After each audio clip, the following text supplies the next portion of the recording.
Hello, everybody. Thank you for being here. Thank you for people who came early, like earlier today, like this morning. Thank you for everybody who's here now. Shout out to my mods, sin, and healthcare workers. Thank you all for being here tonight.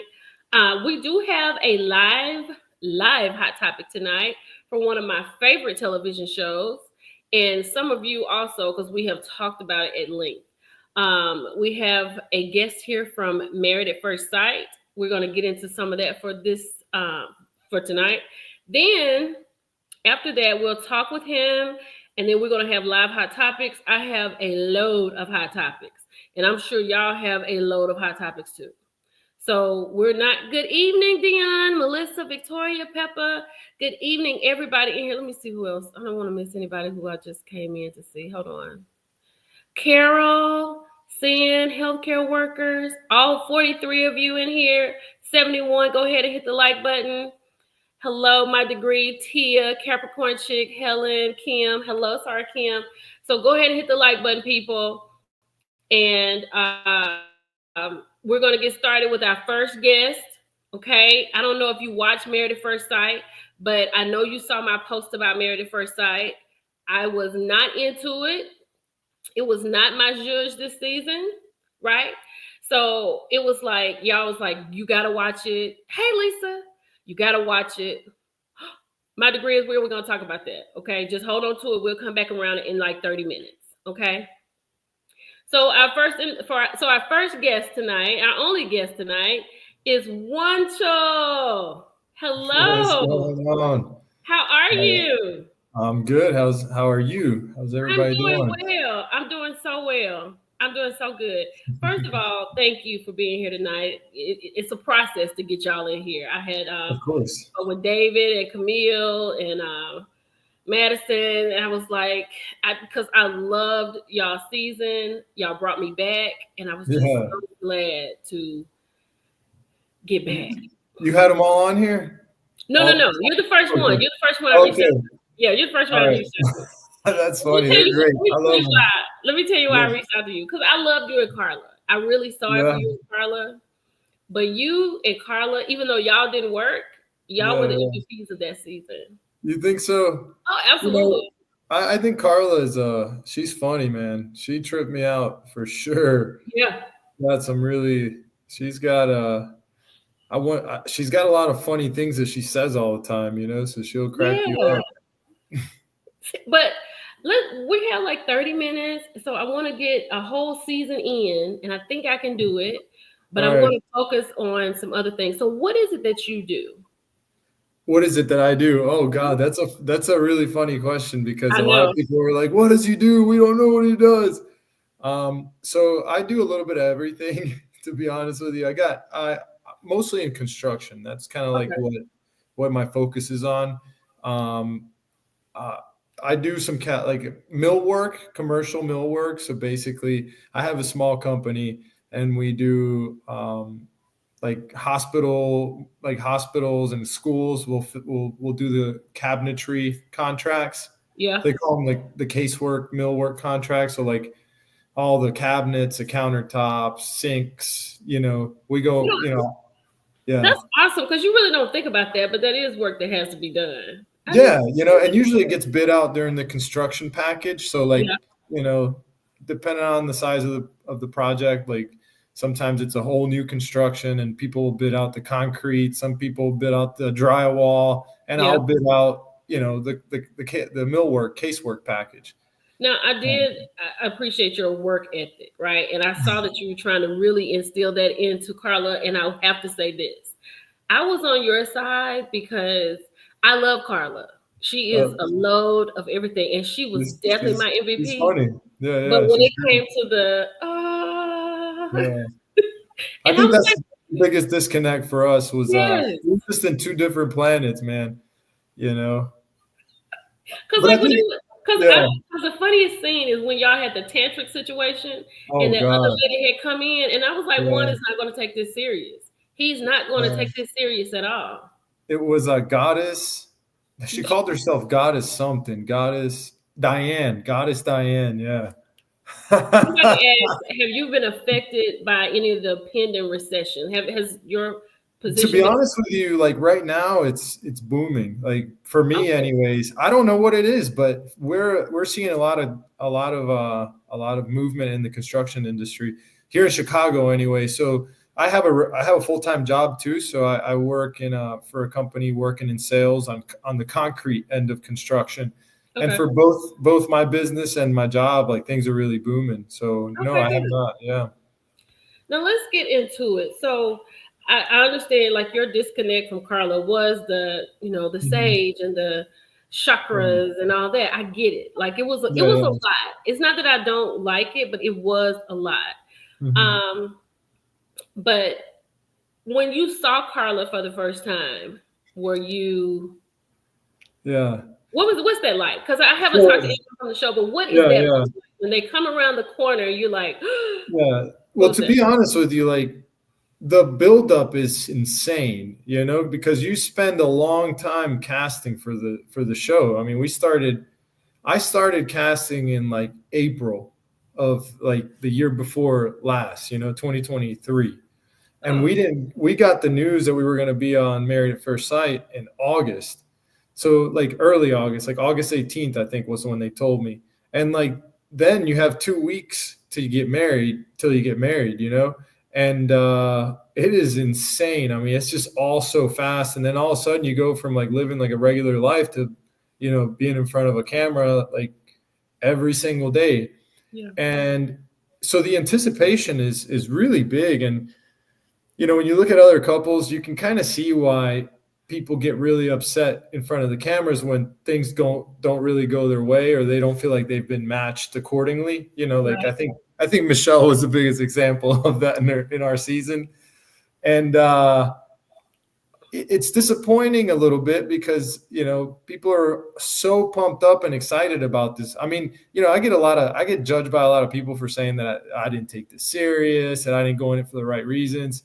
And believe me, I went in there just as pumped up as everybody else. So whenever your person comes out, I mean, you are like, your family's there. I had really Mhm. emotional moments. I mean, this is a true ceremony. It's a true Right. wedding. No, you're There's no married. Yeah, there's no BS about it. And I remember when I saw Carla, I thought she was really pretty, Mhm. but at the same time, I thought, okay, she's not my body type. Like usually, I don't like slender women. I like thicker women. So Okay. that was my initial first honest reaction. I thought, okay, she's very pretty, but she's not really my type, as far as like I usually go for women that are a little bit thicker. Got you. Hmm. So even though you go for women that's a little thicker, do you think that maybe that could have been like a little piece of why you just did make a connection with Carla? Because you can't get out of your head of what you usually like instead of saying this is something new. Yeah, maybe. I mean, that could be said, but it's tough. It's tough to say like I did, as much as I've heard some people say that I didn't try. Like I did everything that I did all the exercises. Hmm. I tried my best to like get to know her, but the more I got to know her, the more I realized that we were just No, I so can't. disconnected that I didn't feel like there was anything foundational for us to stand on. Okay, that's fair.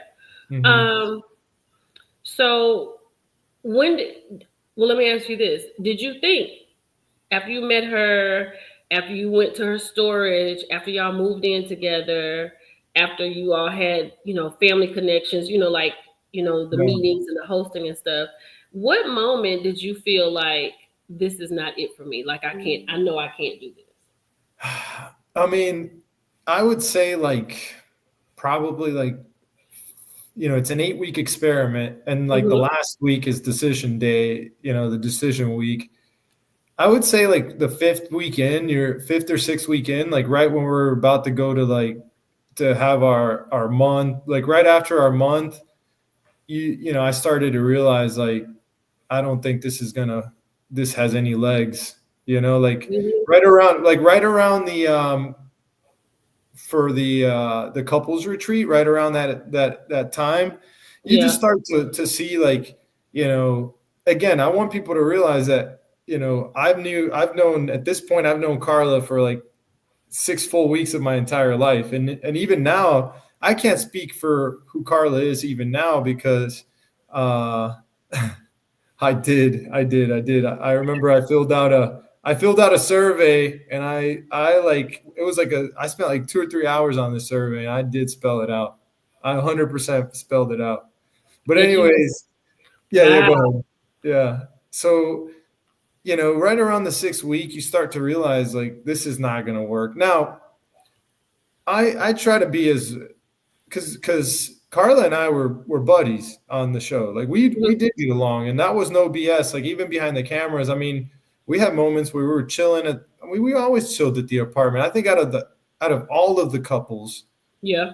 Camille and Thomas and Carla and I were the only couples that actually lived together and slept in the same bed the whole season. Well, I Yeah. feel like y'all had a really good, like, I feel like this is what I thought about you and Carla. I was like, if you all had really met and really got to know each other, y'all probably would be great together because y'all seem to have a really good friendship foundation. Yeah, yeah. And Yeah, and the four of yeah. you were standing at the end anyway. Yeah, maybe. I mean, maybe, Maybe. I don't know. I don't know. Maybe. But the funny part is that when I met, when I first met Thomas, I remember they asked me a question. They didn't put this on camera, but they asked me, like, who out of all the guys, who do you think you get along with the best? This was during our bachelor party. And I said Thomas. And it was just so funny, full circle, to be at the couples retreat. And I was like, hey, man, like, this is wild. I said that you were going to be the one that I would get along with the best. And look at it. It's just me and you left at the end. Everybody else is like, it was a Well, disaster. speaking of the couples retreat episode, because it's like season 18, episode 15. I go back and watch that. That couples Yeah. retreat. Let me say this. I have watched this show since its inception. Yeah. Yeah. Since Jamie was going down the wall because she hated that she had married this man. I've been there since the beginning, right? Yeah. I did take a little 3 year sabbatical, and it was Okay. almost 4. And then some of my Millie crew members were like, "You have got to watch it." So you all were already when I started. I started where this is where you all were in the show. It was when Michelle and David had gone to meet Michelle's family. That's where I started. Okay. So That I was went that was a funny episode. it was. So I went all the way back. Yeah. I had Yeah. gone all the way Yeah. back. I saw, I was so upset with you when you told Carla you had forgot Yeah. about her. I know. I know. It was so bad. Why would you even say that? Well, the problem is that I'll blame it on English as my second language. You know what it is sometimes I have a really hard time expressing myself and like Uh, articulating my thoughts. mm, Um, and my point was that she told me, she was like, oh, it's so nice because there was so, like, you got to understand, when we get in the van to go from the airport to our resort, mm-hmm. you're in there and it's like everybody's like a deer in headlights. Like you can see it in people's faces. Like, I What are can't we believe I doing? just did this. Yeah. Yeah.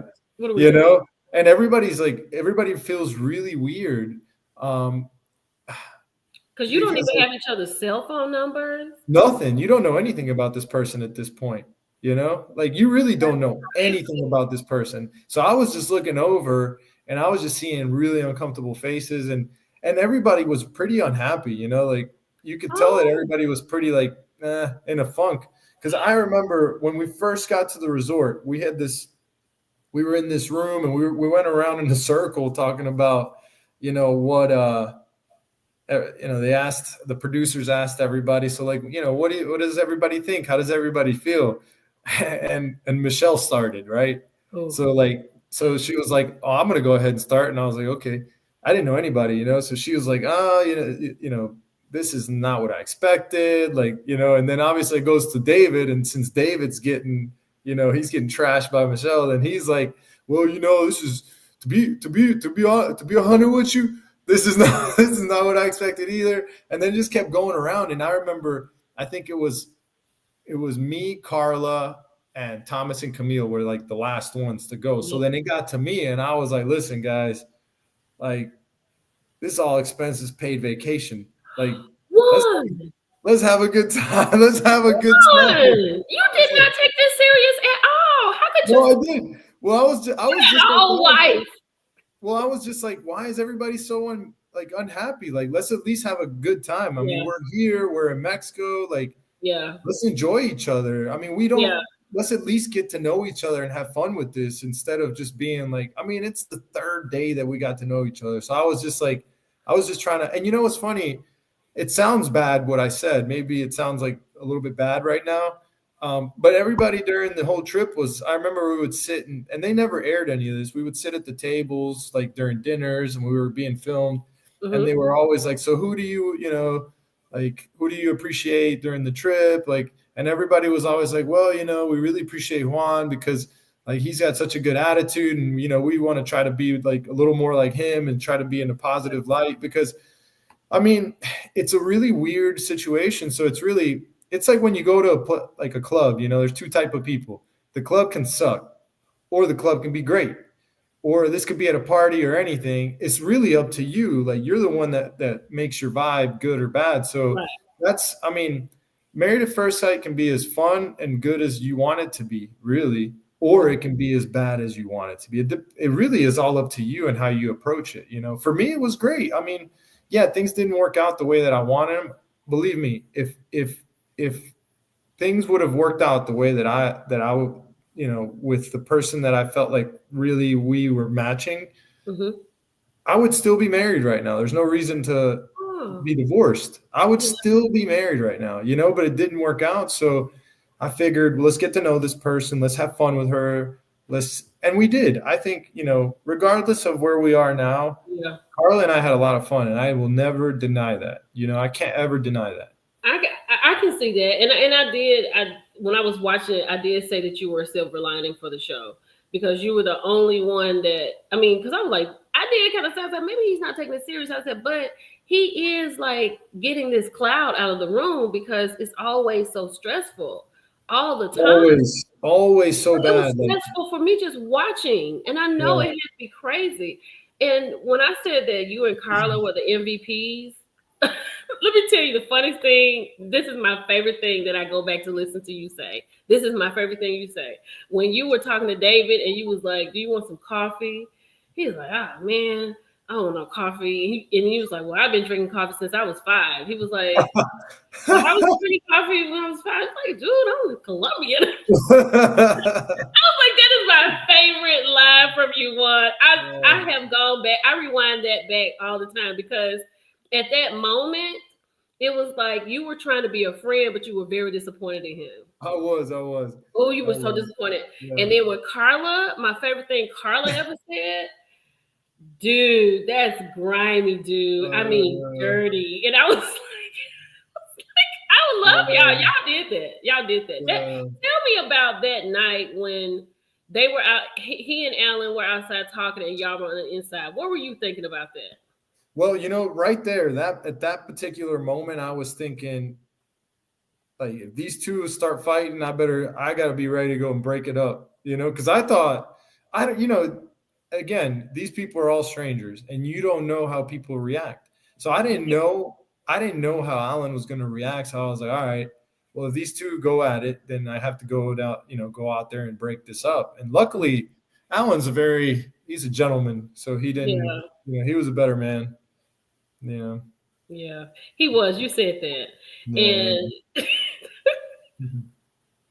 I think that night was so crazy when y'all were outside talking to him, and I was like, well, Juan and MM, they have him situated, but when he had come back in, and then Madison was like, does he want to talk? I was like, Madison, do you think he wants to talk to you? Like, really? But you were shocked though. Yeah. Let me say this. Michelle was Inspector Gadget. I loved her. She was, man, she could be a lawyer. She could be a detective. She could work for the FBI. I mean, that was good. From the beginning, it's just really tough because you end up really liking everybody, like you end up really connecting, especially like a person like myself, where I was so neutral, I ended up really connecting with everyone, including Akechi, like Akechi and I are pretty cool now. In fact, for the last episode, like I think it was Where Are They Now, where he's talking Yeah. to a lawyer. I ended Mhm. up using Brandy Pratt. I used her as my lawyer for the divorce. You know, Okay. so like him and I mean, I think he's not Ikechi such was a not my bad guy. favorite. He's He's not not my such. favorite. I know, but he's not a bad guy. You know, Yeah. I think this is a type of situation where I always talk about the Stanford experiment. Like back in Mhm. the day, this psychologist at Stanford did an experiment uh, between. It's a really like famous experiment between. He hired a bunch of people, and half of them were prison guards, and the other half were prisoners, and they really like took it really serious, and they had to end the experiment early. I think when you're given these roles, you really like you freeze, you know, you don't know what to do because it's all of a sudden you're married, you know, Yeah. and you're married to a complete stranger. And everyone, I mean, season after season, you see it that everyone reacts so differently. There's Yeah. no, you know, I mean, I can't remember. I don't think they put it, but one of my interviews at the last interview where they interviewed me for the Where Are They Now, they asked me, like the producers asked me a question. They said, you know, for what would you recommend for future Married at First Sight participants? Um, why did it appear that it was bros? No, no, that's not it. That's not it. I'll answer that in a second. So, during this interview, they asked me, "What do you recommend for like any recommendations for future Married at First Sight participants?" I just said, you know, go in it with an open mind, Mhm. have fun, Mhm. and just be really patient. Have a lot of patience, you know, like an understanding because you're gonna Because make it everybody's different, and you don't exactly. know them. So if you're someone who wants to zip line all the time, and I just want to stay and read a book, then we got to try these things together to see if Yeah, it's to see if something. there's any exactly. And I think even though things didn't work out between Carla and I think we did exactly what this experiment is all about. Right. I went to her world, she went into my world, Mhm. and we combined it, and we just saw that things weren't a match. Now, I want to go back to that question. Okay. It's, so basically, I think what she's referring to is um, whenever Akechi they were at the dinner table and all that stuff blew up. Yeah. Well, what happened was that was a complete surprise to me. Again, like I had no idea that these two were having issues. So when I saw them blowing up at each other, I was just like, all right, you try to calm down and you try to calm down. Let's just have a conversation here because this screaming and yelling and going back and forth is tit for tat. This ain't going to solve anything. But that was it. I wasn't trying to take anyone's side or anything. I was just kind of like a deer in headlight, and I really hate confrontation. So I Mhm. was like, oh shoot, you know what's going on here? I'm caught by surprise, and then I think I said all the wrong things. Well, I really thought that what I thought about you was that you're a really true friend because in that moment, like with David, that told me everything about you. I was like, he likes David. They have been in this thing together, but he's done this ridiculous thing, but he likes David. Like, dude, that was really messed up. You Yeah. know? Well, for me, when I saw David just suffering so bad, and he was really getting the worst out of all of us. Yeah. Like because even though Madison wasn't really given, she wasn't really given into the entire experience with Alan. Hmm. At least they were having fun. Like they were having their little moments, and they were having a Yeah. good time. But David and Akechi and MM at that point were good. So Yeah. they were in their own little world. Nobody even saw them. Camille and Thomas were good. Carla and I were pretty good, but Michelle and David were just not good. They At were all. not good. So I was just like, man, I'm sorry, dude. I hate it for you, but I'll do whatever I can to help you out in the situation. So we went one day to just kind of you Hang know out. hang out because I just felt so bad for him. Yeah, he did get the worst. And although I like Michelle, Michelle did kind of get on my nerves in the beginning, but as she started becoming Inspector Gadget, Um, like I had so much respect for her because it was the way she worked Alan, and I go back and watch that because I fast forward to that part because she's just like They have Yeah. numbers. They go to the gym, right? Like she's his type. And I was like, oh my God, I can just see it unraveling. It Yeah. was something to see. But let me get into my last question Yep. about Married at First Sight. Okay. How do you feel and how are you going to go forward? I mean, because you'll definitely go forward about actually being a divorced man. And this not even being something you worked on, went out, dated. This is just somebody came across the room. I married them. It didn't work. Now we're divorced. Now I'm on to my next relationship. Yeah. Like, how are you gauging everything now? Yeah. So honestly, it's so I am dating someone, Hmm. and Hmm. it's pretty serious. Like her and I, like I think the one thing about Married at First Sight that I really liked is that you face a lot of criticism, you Yeah. know? And even though it's hard to face criticism, some things you have to listen to and you have to use it as a constructive criticism, and you got to analyze yourself. You got to look from the outside and see what you can improve in yourself.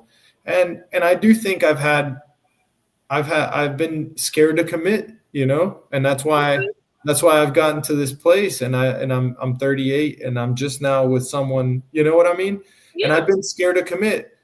Part of it is scared of picking the wrong person, and the other part is I just had a really good time, I was just having fun. But Nothing is wrong with yeah, that one. yeah. Nothing is wrong with But that. here's the thing. I think especially men, because women are more mature. Men, at some point, we have to make a decision, like to commit to one person, Right. because the grass isn't always greener on the other side. Like, no matter who you're with, you're gonna have problems with, and you're gonna have a whole different set of problems with the next person. So Hmm. it's like, try to make, obviously, if you're in an abusive relationship, I don't condone any of that. You should get out quickly. But if it's just like little arguments or little things that you can fix, like figure out a way to fix it. Like get couples therapy. Maybe get a notebook. There's just my girlfriend and I have a notebook, and we write things that we like, what we don't like, how we should handle problems differently. And for me, like, this person for me is it. Like, that's it. I'm done. Oh wow. And I think Married at First Sight helped me see that. It helped me Mhm. get to that place where, because I was ready for it. So when you get there and then maybe things didn't work out, you're like, but I really wanted this, and now, like, I'm being critical about me. I'm looking at Good. from a different person's perspective, and I'm saying, like, you have to commit to someone at some point, Yeah. and you have to grow to love that person. Otherwise, Right. it's not going to happen like in a movie where you're just like, oh my God, you saw the person from across the room and you just Right. fell in love. It was for love at first sight. I think it happens to some people, but I think it's a decision you have to make every single day, is to love somebody. That is so true. Hmm. Thank you so much, Juan, for being here. My I pleasure. hope this was easy. This wasn't This tough. one was a good one. I loved it. Yeah, this was Yeah, great. this is a good one. But I enjoyed the show. I am back, and I mean, I think this was the best season I've ever seen. Like I've seen a lot of good seasons. New Orleans Yeah. was good. Um, who else was it? I can't think. Texas was okay, but Chicago, it is literally the best season because it was something popping Yeah. off. Y'all had something that we Yeah. were excited about. Well, we had a little bit of everything. I think Yeah, we had comical people, we had drama, we had, I think people cried watching us. I think people laughed yes, watching us. People yes, were angry. People hated us. People loved us. And yes. every week, because I read all the comments, it's impossible not to tune in to, like, It's Twitter and impossible. Reddit. And you just, like, one week, like, they love you, the next week they hate you. It's the weirdest thing in the world. But it was fun. It was a lot of fun. Well, thank you for bringing me back. Thank you for being my live hot topic. My pleasure. Everybody, this is Juan from Married at First Sight, Juan Franco from Married at First Sight. And I really appreciate you being here. And I'll My talk with pleasure. you. I'll message you after my live. Sounds good. Thank you, and Thank appreciate you, everybody for watching. And make sure you support her Juan. and Mhm. subscribe to her channel if you're not subscribed already. Appreciate y'all. Bye. Bye. This was so awesome. I came back to the show. This was great. I hope y'all enjoyed that. I really enjoyed that. And so I hope that we'll get to talk to David and Madison and Michelle and Camille. So I hope that we get to have a conversation with them. Even though the show is over, it's still a great show and I still want to talk about it. But now we are here. Hello, Doran, Myra, reality recap. Hey, girl. Denise, thank you for your question. I appreciate that. You all are awesome. Latoya, thank you for being here. Monica, thank you all for being here. All 120 of you. I hope you're hitting the like button. Everybody in the bushes, thank you for being here. I appreciate you. Now we're about to get it. Oh, hey, Erica. Thank you. Monica. Y'all, now let's, well, do I have notes? I don't have notes. I'm just going from the top. Let's just put these pictures up, honey. First of all, do I look refreshed? Do I look like I got some sleep? I feel good tonight. I feel so good tonight. Y'all have no idea. Like, hey, honey, I had made that post about my review because, we had already talked about Real Housewives of Atlanta. And I had made a post and I had it in my drafts. And I said, let me just give this to them before I go to sleep because I'm going to sleep, right? And honey, I did. And when I get off of this live tonight, I'm going back to sleep. I'm getting some sleep because I got to go back to work. And my time is almost up here in North Carolina. I will be back in Texas. And I just want y'all to know, yes, honey, and you are on time, Diva. I just interviewed Juan Franco from Married at First Sight. But baby, we about to get into these hot topics, okay? So you're on time. So I got a lot of stuff that I have working for you coming when I get back home. I'm so excited about it. And I know you'll be excited about it. And I just want to thank you ahead of time for supporting me. Now, I really don't know where to start.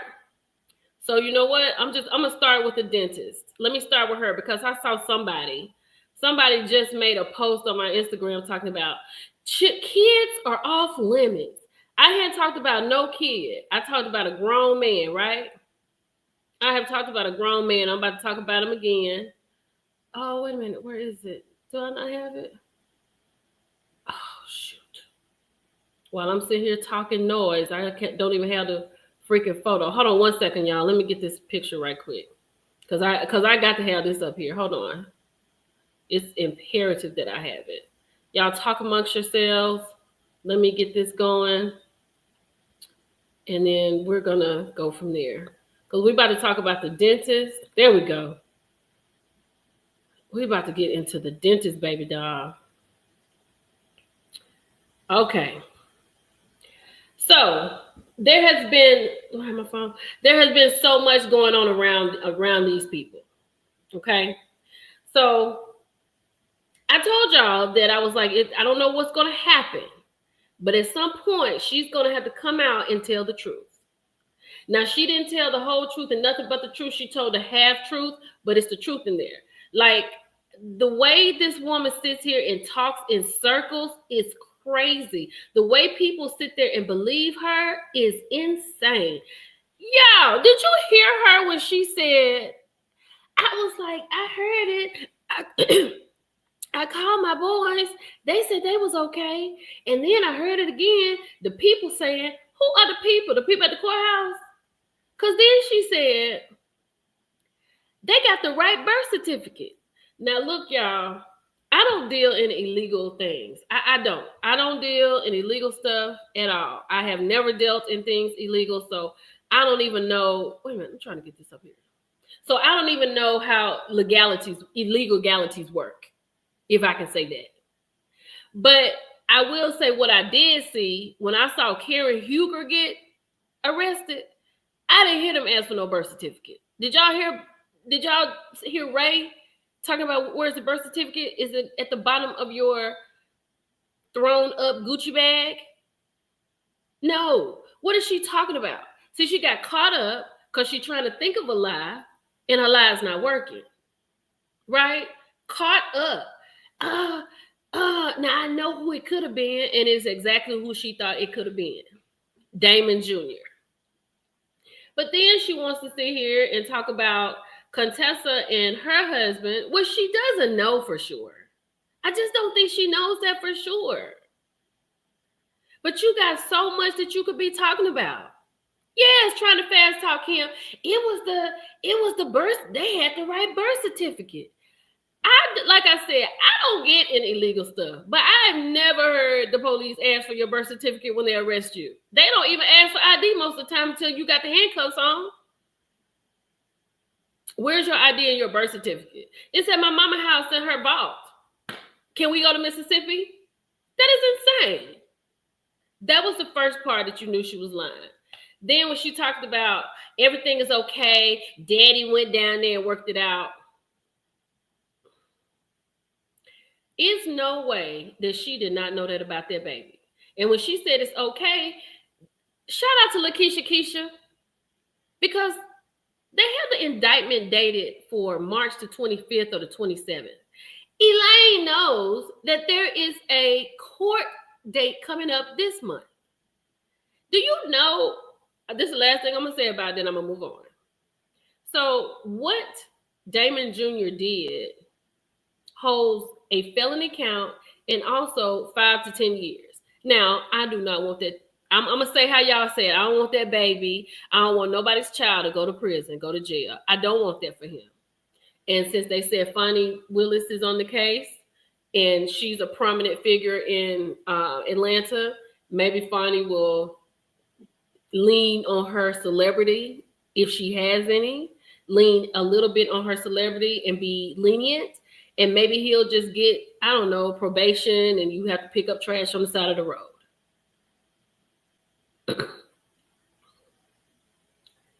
Well, she didn't say it like that. Now, Lisa, you could be right. Lisa said, I think she means there was someone online that showed the birth certificate to prove it was her son. Okay, that could be it. But at the same time, she already knew that.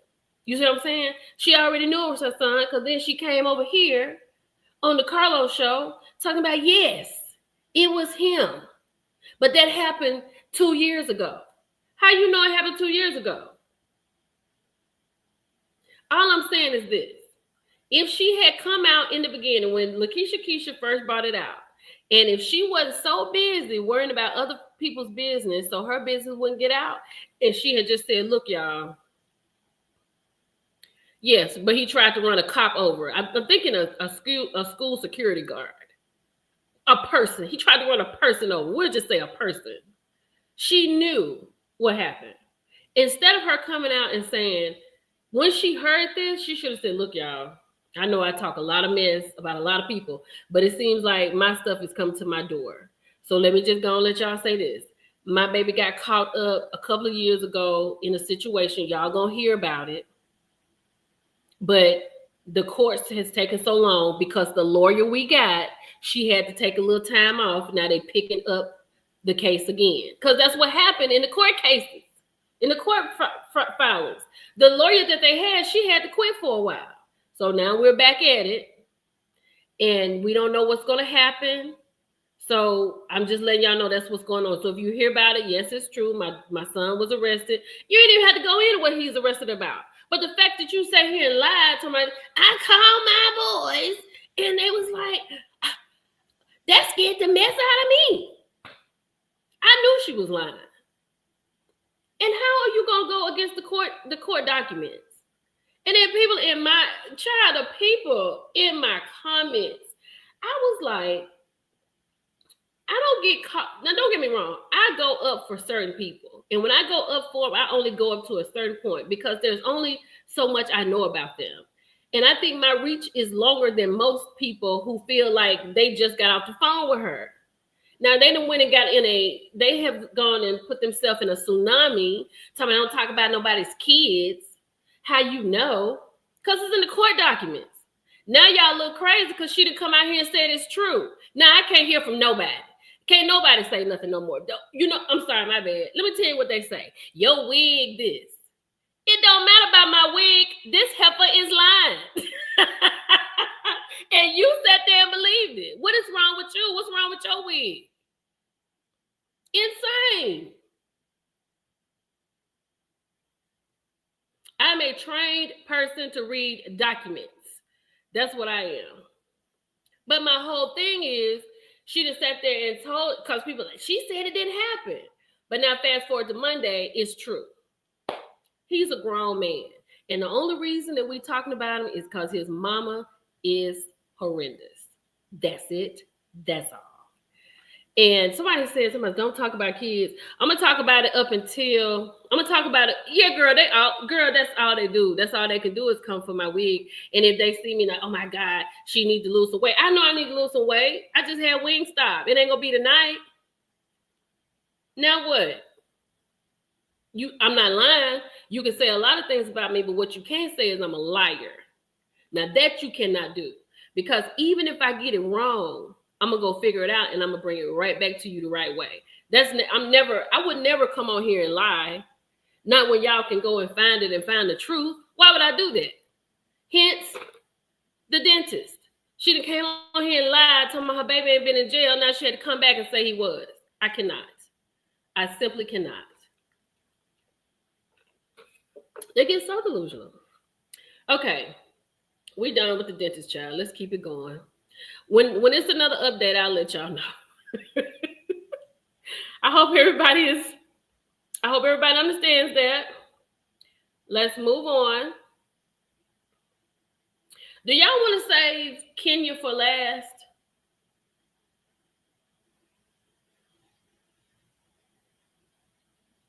Yeah, people don't have to agree. Yeah, the personal attacks are not necessary. And that's what I'm saying. Like, I don't have a problem. If you don't agree with me, that's fine, because I can definitely have, because the reason you don't agree with me, and if you don't, I always want to know why not. Because that's what I want you to tell me. That's a conversation. Because you may see something I don't. Exactly. Oh my gosh. But anyway, thank you, Doran. Thank you so much. So let's save Kenya to the last. Y'all want to save Kenya to the last? Because there's something else I want to talk about real quick. Can we do that? Because I'm definitely gonna talk about Kenya some more. Yeah, we can agree to disagree, honey. It's nothing personal. I love when people can have conversations. Talk about DT and their impending price increase. Oh, you know what? Do I have that on here? I don't know if I have that on here. Okay, I do. I know what I do have, and we can talk about it. Hold on. Okay, yeah, we'll do Kenya last. Okay, let me go here, and we're going to talk about this. I hope I put this in here. If not, I don't know if I have it. Oh, I got it. Okay. Now, somebody said talk about DT, the current administrator. So we can talk about it with this conversation right here. So y'all know this tariffs is going crazy, right? So Apple, who is not succumbing to the DEI, and Apple can't succumb to the DEI, because if they think that we're going to pay $2,300 for a cell phone, and you talking about you got DEI, they can cancel that. So they're at this point, I can't see them doing that for a hot second. But child, because of the tariffs, because the fact that we're gonna have to pay $50, then $8 for a Shein dress is wild. Apple said that they have flown in 5 planes, this kind of plane, full of iPhones into the US to avoid the tariffs. Is that not crazy? Let me pull this up so I can really see it. Hold on. Because y'all know I got my glasses right here, but I got to get them out of my bag. Look at this.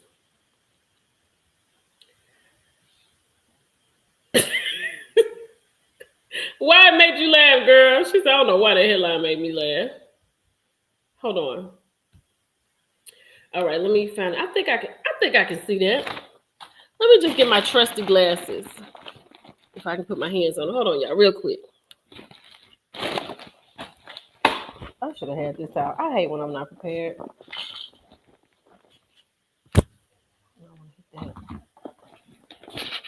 If y'all can see it, just go ahead and read it.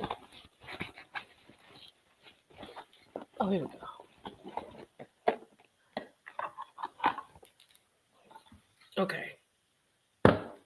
So this is coming from Spiritual World. They said Apple sent 5 planes full of iPhones from India to the United States in late March 2025 to avoid upcoming U.S. tariffs imposed by the administrator on April the 5th.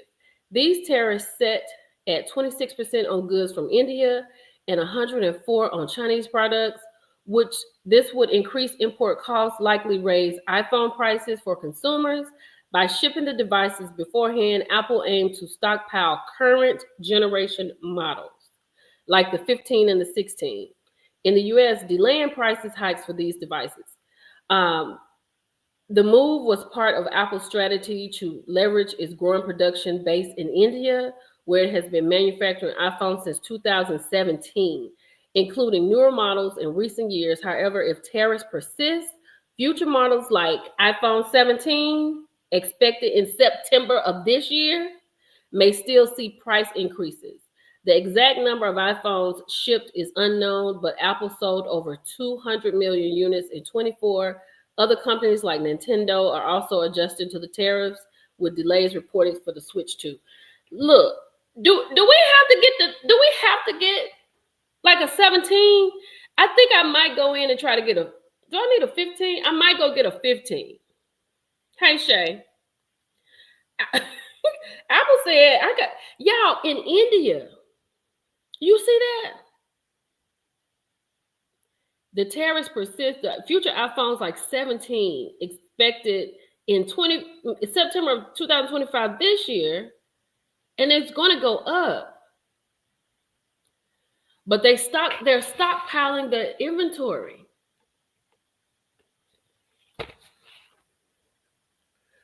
Monica said, talk about, girl, it ain't too much we can talk about, baby, because Mr. Ford is not playing with these people.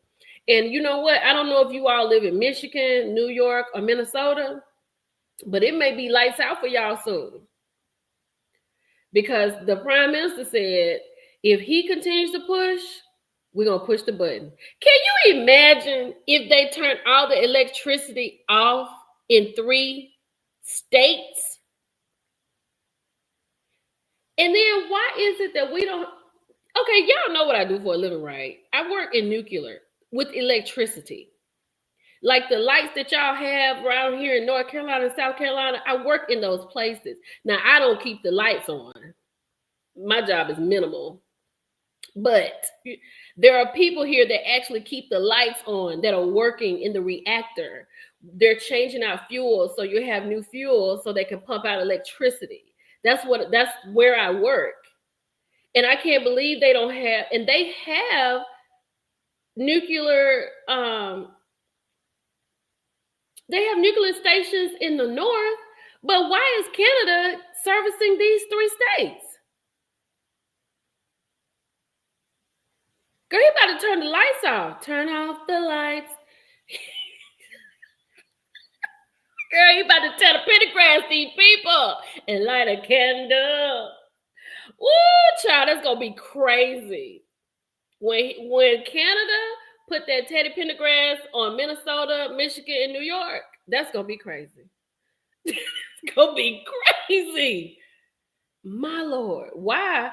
Girl, because of the tariffs. Like Trump put what 25% tariffs, then they put something on them, and then the Prime Minister Ford said if he continues to push back, he gonna turn the lights off. He gonna Teddy Pendergrass in 3 states. Oh, honey. Oh, Cocoa Eyes. Yes, right here. She said, hello, my sister in chat. No toilet paper in Costco. Oh, save your money. I can't get an Android. I cannot get an Android. I cannot. Hello, Millie. Lulu says she in Michigan filling up our gas containers for her generator. Oh, my God. Yes, y'all need to get generators. Girl, I got my baby going to the store every week for toilet paper and paper towels. And I got to tell her tomorrow she's going to have to go tomorrow and pick up the same amount. I know she was like, Mommy. I said, girl, just go get it because we got to have it. Teddy P. This is, Y'all remember in 2011, 12, 13, 14, 15, 11, 12. No. Was it 2008 when George Bush was the president and we was in that recession right before Barack had come in and we was in that ridiculous recession? I remember that because I wasn't working. I was a stay-at-home mom at the time. I was not working. And I went to, I had a certain amount planned for groceries. So, you know me, I can't just go in the grocery store and I can get everything on my list, but I'm always going to get something a little extra. You know, like, oh, we need some alcohol. Oh, and maybe I need this lotion. You know, I do stuff like that. Child, I I had got to the point where I had to buy what was on the list. Like I literally I was in school working on my master's and I was a stay-at-home mom and I had to make a budget. Like we're going to have spaghetti Monday and Tuesday. We're going to have it for dinner on Monday, leftover Tuesday, and the rest is going to go in his lunch for work that night, for Tuesday night. Like I had it like that. Wednesday, we're going to have sandwiches. So those grinder sandwiches, he liked those grinder sandwiches. So I will make grinder sandwiches for us, with chips. And then I'll make him something for lunch. Like it was because it was like we had to spend our money carefully. 2008 was rough. That was a rough year. Fast forward to now, you get a phone for $2,000. We're gonna be on the computer all the time. But then again, like how am I don't know. I'm gonna have to get my savvy up a little bit because that's gonna be crazy. That's gonna be crazy. Let's go on to something else, y'all, because this right here made me. I'm getting a little upset. I won't get upset. Woo, child, but this probably will make you upset. Oh, Lord have mercy, Jesus. Pray for our men, Lord. The men coming up, give them guidance, vision, strength, common sense, and the ability to be strong and be a provider and honest. Anthony Edwards agrees to ex Aisha Howard receiving sole physical and legal custody of daughter, Aubrey. Yes, girl, 2000. Lord, I can't get no flip phone, Jesus. I don't want to do that. Let me stay focused. Child, so Anthony, he's an NBA player, has agreed to Aisha Howard custody request. Like they have gone to court and everything. So according to US Weekly, on April the 7th, Anthony told Georgia Superior Court that he consented to Howard receiving temporary sole physical and legal custody of 6-month-old daughter Aubrey. 6 months. He done told this girl he dating this girl, right? She already got a baby by a little baby. So you already kind of know what she's about. So he told her he didn't want no kids because Anthony got like 2 or 3 kids already. He told her, I don't want her children, not fooling with you with no kids. She done messed around and got pregnant. And when she got pregnant, he was like, I told you that's not what I wanted. I'm out. Aubrey Summers was born October 2024. Hold on, let's keep going. So Howard is 38 and the girl is 38, Aisha, and Anthony is like 23. She noted, I hope I didn't get this out of order, but it doesn't. We'll get through it. So Howard, 38, noted in her court filings that she has been Aubrey's sole caregiver since birth. Edwards is asking for a Georgia hearing to establish his child support obligations. So in October of 2024, Edwards filed a paternity suit asking for a DNA test using a neutral and licensed laboratory in response to Howard naming him as the father in her own September petition. So he said, you know what, let's do it the legal way. Let me make sure this is my baby because, you have a pattern. So we just gonna make sure that this is mine. So it's his baby. Howard sought sole custody of Arbery in 25 and referenced Edwards that he had the DNA test to confirm the paternity in December 24. She asked him to at least name himself on the baby's birth certificate. Now you done went and bounced house on top of this girl. You don't want the baby. And she is asking you to give her child a father. Now she is 38. He is 23. What is she even doing with him? I agree with you, Miss Edith. Let me put this up here, Miss Edith, what she said. Both are wrong, but at least he paid for 18 years of child support. I heard that she was a former stripper and is too old to be playing these games. Exactly, 38. If you don't want children, use protection and don't have raw bang bang. I don't care if she did trap, swindle, trick him. That has nothing to do with that child. He's still her father and should behave as such. Oh, I agree with Miss Edith all the way around. 100%. I agree with you all the way around, both of you. Right? But you want to go out here and you want to fix your body so you can trap these men. And I don't mean that in a bad way. I think if I do something to mine, it's going to be for me. It's going to be for like, oh, I want to get rid of this. I want to tighten this up. It ain't for me to pull nobody. It's for me. Ooh. Not LaToya. Look what LaToya said, y'all. LaToya said, what in the drill, Michelle? I know that's right. She is too old, Erica. She is way too old to be this naive or be this stupid. The man then told him he didn't want no baby. Okay, let's keep going. So the Minnesota Timberwolves star submitted court documents in 24 insisting that he was not seeking child custody or visitation of Arbery. That right there hurt my soul. That hurt my soul. 20K. Wait a minute, hold on. Miss Keedy said that she heard word on the curb is he gave her $20,000 for a plan B. How much is a plan B? Is that like $50? He gave you 20 grand for a plan B.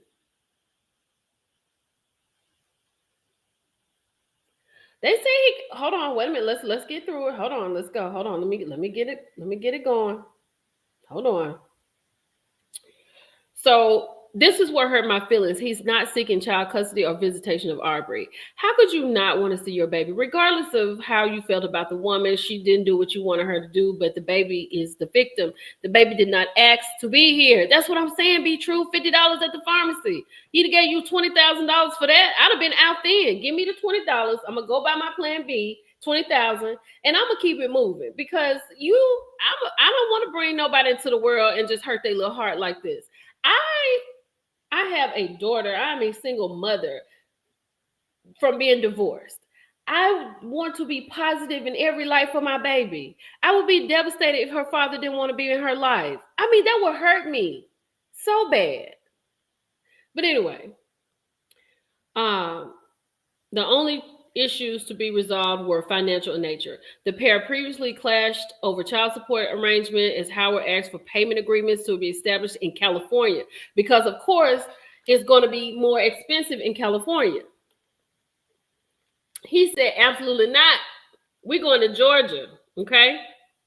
So Edwards successfully blocked Howard's request in California courts, moving the case back to Georgia as for most recent developments. So he was like, because he already could see the writing on the wall.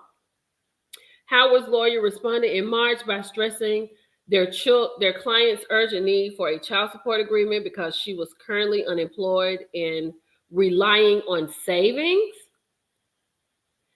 family support, and any support that Edwards provides to maintain the needs and care for the minor child. Y'all, look, I know sometimes we all need a little help. I know that, right? But it ain't nothing like having your own money. It ain't nothing like having your own money. Now she getting child support from Lil Baby, of course, right?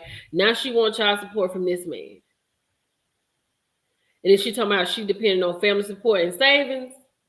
In addition to seeking child support to pay for their child's education, Howard asked for the NBA star to reimburse her for any actual costs incurred for her pregnancy, birth, and expenses incurred after the child's birth, as well as reimbursement of her attorney fees. Howard shares a son with rapper Lil Baby. So, yes,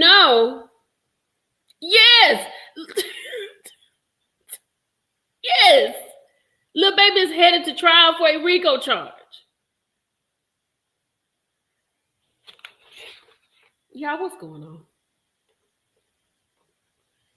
Brown Sugar said it was a scheme that Todd set up. Y'all, what's going on? She is a gold digger. And from my understanding, he went ahead to see how much it was, $2 million. He gave her the $2 million, and he's out. Now, when I was talking to the person who was going over this with me, we were talking, he was saying that he doesn't feel like Anthony won't see the child. He's just feeling like this right now. Right? Lil Baby money is not NBA money. You're right, because NBA money is guaranteed. We learned that from what's her name, Deshaun. Deshaun on Real Housewives of Atlanta, honey. How she told what's her name? Lisa Wu. She was like, "Ooh, I don't know how you can deal with football money because NBA money is guaranteed. NFL is not." I know that's right. At least have the decency to have this seal. Yes, Deja. At least have the decency to have this sealed. This baby will see all of this as she gets older. This is beyond sad. Now we got $2,300 cell phones coming up. They got hotels you can pay $23 million in space to go to for a night or however many nights. So it's a lot of things gonna be happening by the time this baby gonna be able to read. But this U.S. Weekly article, could come around on her timeline at some point. And she will read about the fact that her mother had her with a man who did not want her, who gave everything up about her. And I'll be willing to bet if he doesn't do anything in this child's life, the way God works, the way my God works, he gonna need this baby before she need him. And it's gonna be her decision what she does with that. And that's so sad. That's so sad. That is so sad. Because I'm gonna tell you something. He gonna figure out a way that Anthony gonna have to bow down. He gonna figure out a way. He gonna need that baby Aubrey. I don't even know it, and my heart is full right now for her. Jesus, a month old. Lord have mercy. Ooh, child, these ninjas. I tell you the truth. I don't get it. Just leave folks alone, child. You don't like me. You don't want me. You don't want to deal with me. You just want to sleep with me. That's all you want. Let me know that's all you want to do. Let me go get whatever it is I need. Put all my emotions in a box so they don't come out no matter how you slang me around this room. I'm going to keep what I feel in this box, and I'm going to get up and walk away like you walk away. Let me know up front what we doing. Don't come over here whining and dining me and telling me this, that, and the third, and I'm thinking it might be something. Then I'm thinking about my finances and how I'm going to pay my light bill. So I might just, let me know. Hey, Winter, how are you doing? Winter is, let me put Winter up here. Winter said, hello, Millie Chan chat. Winter is like all of us, unlike this little lady right here that we're talking about, like, we're not going to accept anything. We was talking about that NFL money. That money not guaranteed, huh? Deshaun Snow told us that the NBA money is guaranteed, not the NFL. Because this girl went and had a baby with this boy, and he done gave the whole baby up. The baby don't even know anything. It's horrible. It's utterly horrible, and my heart breaks with that child. Breaks. Okay, y'all, let's get on to something else. Hold on. Because there's a lot going on, child. Let's see.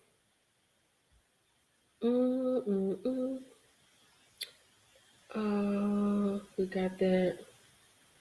Oh, y'all, we gonna do this right here. Y'all ready? Hold on. Baby, y'all know when I got a little bit, I give you a little bit. I'll give you a little bit of tea when I get it. Y'all know how I do. So we got so look, y'all better be saving y'all coins because these cell phones about to go out. But we about to get into this right here. Y'all ready? Let's go. Baby boo. So you know Giselle. Oh, Winter. Hold on, y'all. Before I get into it, Winter said you're absolutely correct. NFL money is not guaranteed until recent years. Depends on your contract negotiations. So the NBA money is, and that girl thought she was about to get some NBA money. But let's talk about Giselle right quick. So y'all know Giselle about to, oh, I gotta put my phone down. I got to read this to y'all. Y'all know Giselle about to be in this new little show, right? Ooh, child. So they in the show to Ashley, who is going with Josh. Josh was at her. We're gonna talk about Ashley too. Going with Josh. Giselle's supposed to be going with the other man, and you know Luann is gonna be on there and Shannon. So it's two girls from Potomac, Luann from New York, and Shannon from OC. I got to save my coins for the boule. I know that's right. So, honey, baby boo. Now you know they got to get all these men for these women to date, right? So they go on this trip. From my understanding, this is what I heard on the curb. Um, they fly in first class and they have their own suites and stuff on this thing. But when it came down to Giselle, when it came down to Giselle and Ashley, baby, they had to beg men to do this show. This is from my source right here. I got to put it back so y'all can see. I'm not making it up. This is what I was saying. I didn't even ask for it. They said they had to beg men to do this show. They asked this particular person to help and try to get some retired athletes in the DMV area. They said, hell no. And the HELL is spelled in caps. NO in caps. They can't even find no men for these two. Giselle and Ashley. Child. Now Butterfly said she don't want to see him. I know that's right, Melissa. Child, they said they could. So whatever men. So this is what I'm taking from this. Whatever men is on this little dating show that Giselle and Ashley gonna be on, this is just gonna be for the show. This is not no real men. This is not no real something. Somebody sent me something with Giselle in it, like she was out to dinner with somebody or something. But I just don't believe that. But I can believe that it's hard for people to find for Giselle and Ashley. I can believe that. You see how Ashley's still holding to Josh? Little Josh. I wonder why too. Because what in the world is going on? And do you like Giselle does not come off as a, I don't know what to say. What's the word for Giselle? She just doesn't come off as somebody that would, I don't know.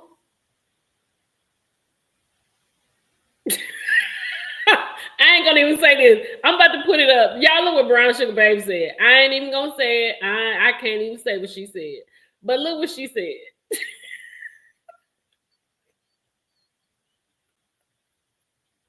Y'all have me so wrong. That's why people get mad at me. They're talking about somehow I talk about people, but it's not me. It be y'all.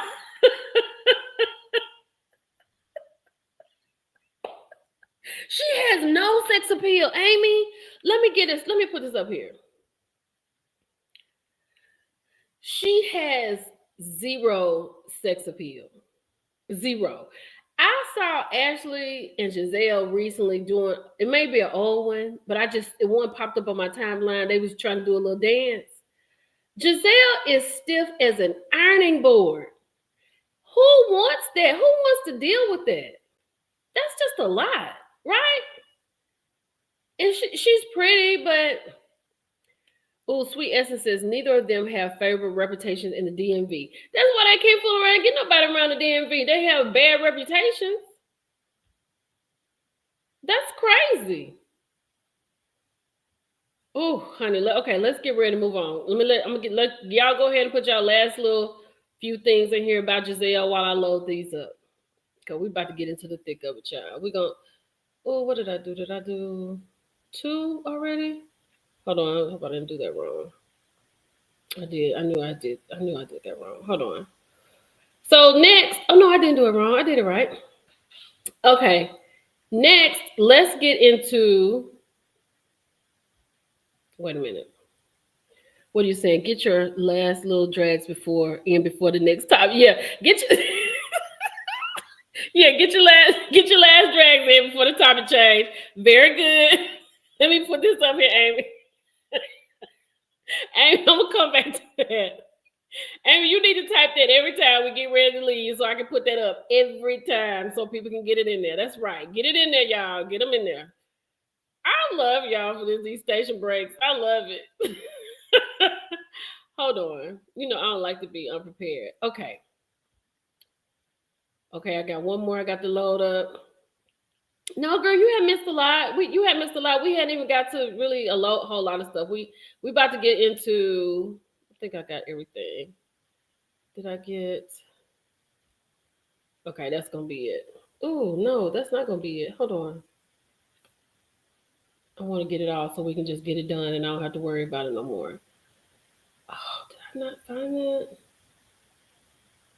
Oh no. Okay, I'll get it loaded up because I gotta have this.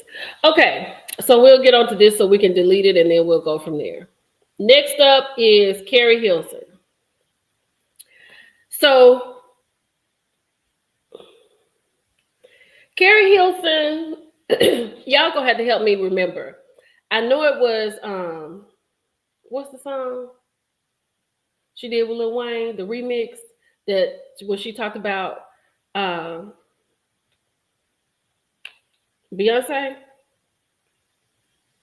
So Carrie is back, and I told y'all she has some music, and I'm really glad that she's back.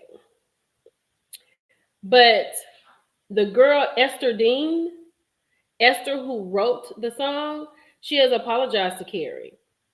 She said, I submitted a lot of verses for that remix. What's the name of it? Turning Me On remix. She said, I selected a lot of verses for that remix. One got picked, and it was co-written with Carrie. Now, Carrie said at the Breakfast Club that she did not write any of this music. She said at the time she was on tour with Lil Wayne, I believe. She said, but Polo was calling her, and because Polo and Timberland, she was signed to them. And she said it was calling her, telling her she needs to come in the studio. She needs to lay these tracks down. So she found a minute where she could come in and start doing it. She said when she got ready to read it, you know, because she was going to write it. She was like, I got a little stuff written down in my head so I can do it. But when she got there, it was already done. And this lady right here, Esther Dean, was the one had done it. And she was like, I don't want to do that. She was protecting Polo and everybody. She was even protecting Esther. She was like, I don't want to do that. She was like, I don't want to do it. I don't want to do it. But come to find out, it was Esther writing it to get back at Beyonce. So she felt like Carrie felt like she was forced to sing it because she was scared they wouldn't put her album out. And she wanted her album out because she is a great singer, right? So she said she was forced to sing on the Beyonce diss track that she didn't write. Felt her career would be on the line if she didn't. And I agree with her because she was young at that time. Men are so forceful. They want this, they want that. They thought it would be great probably to have some Beyonce beef. But Carrie didn't have no weight to have Beyonce beef. You know what I'm saying? She didn't have a lot of skin in the game to have Beyonce beef. And then Esther coming here talking about she want to apologize. It was childish. Let me start over. I submitted a lot of verses for that remix. One got picked, and it was co-written with Carrie.